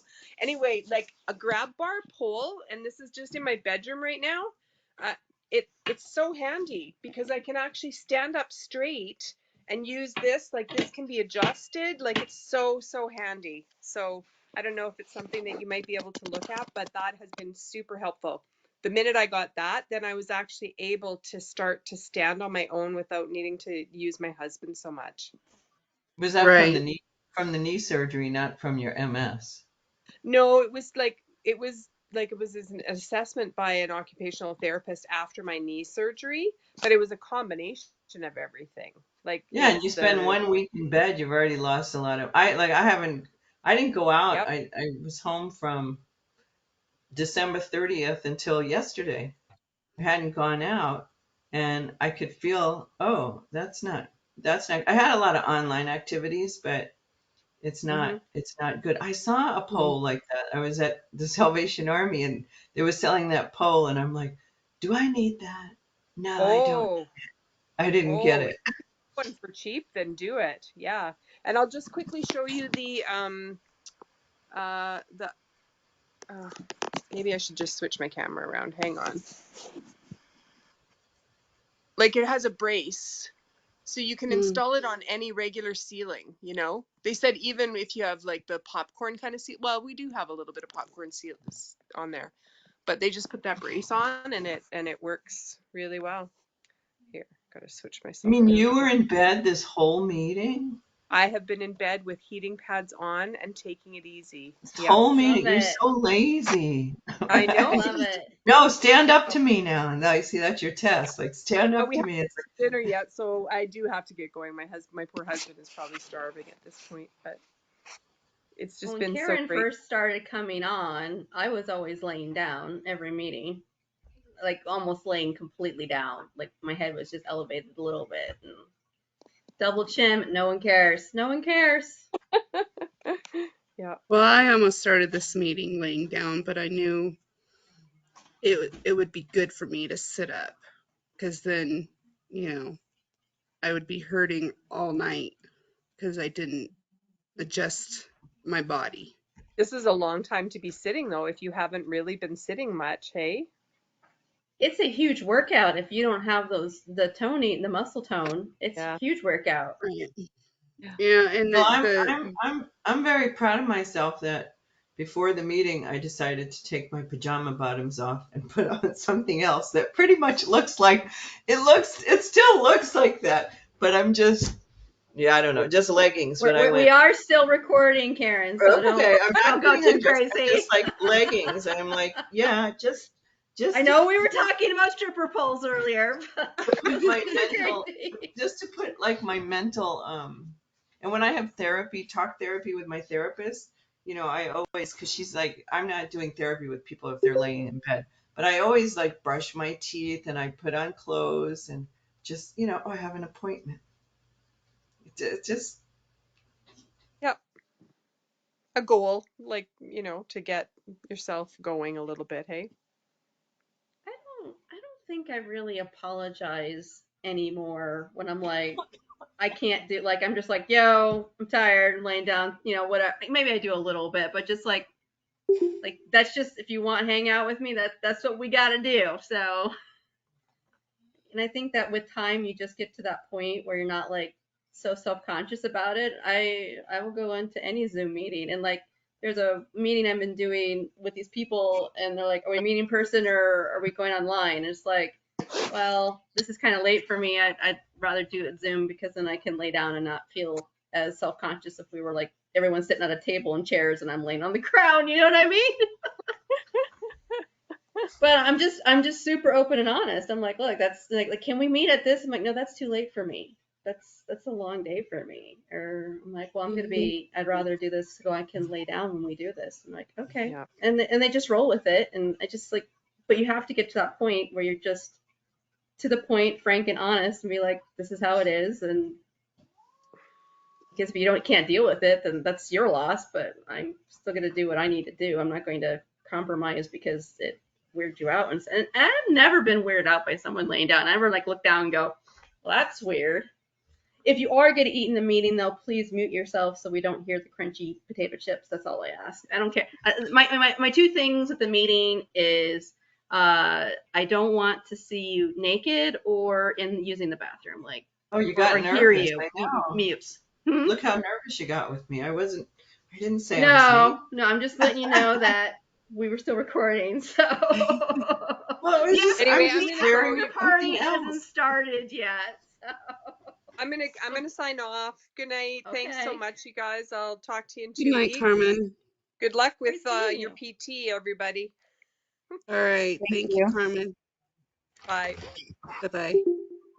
It's getting pretty late for me too. Good night, you guys. Thank you for all of your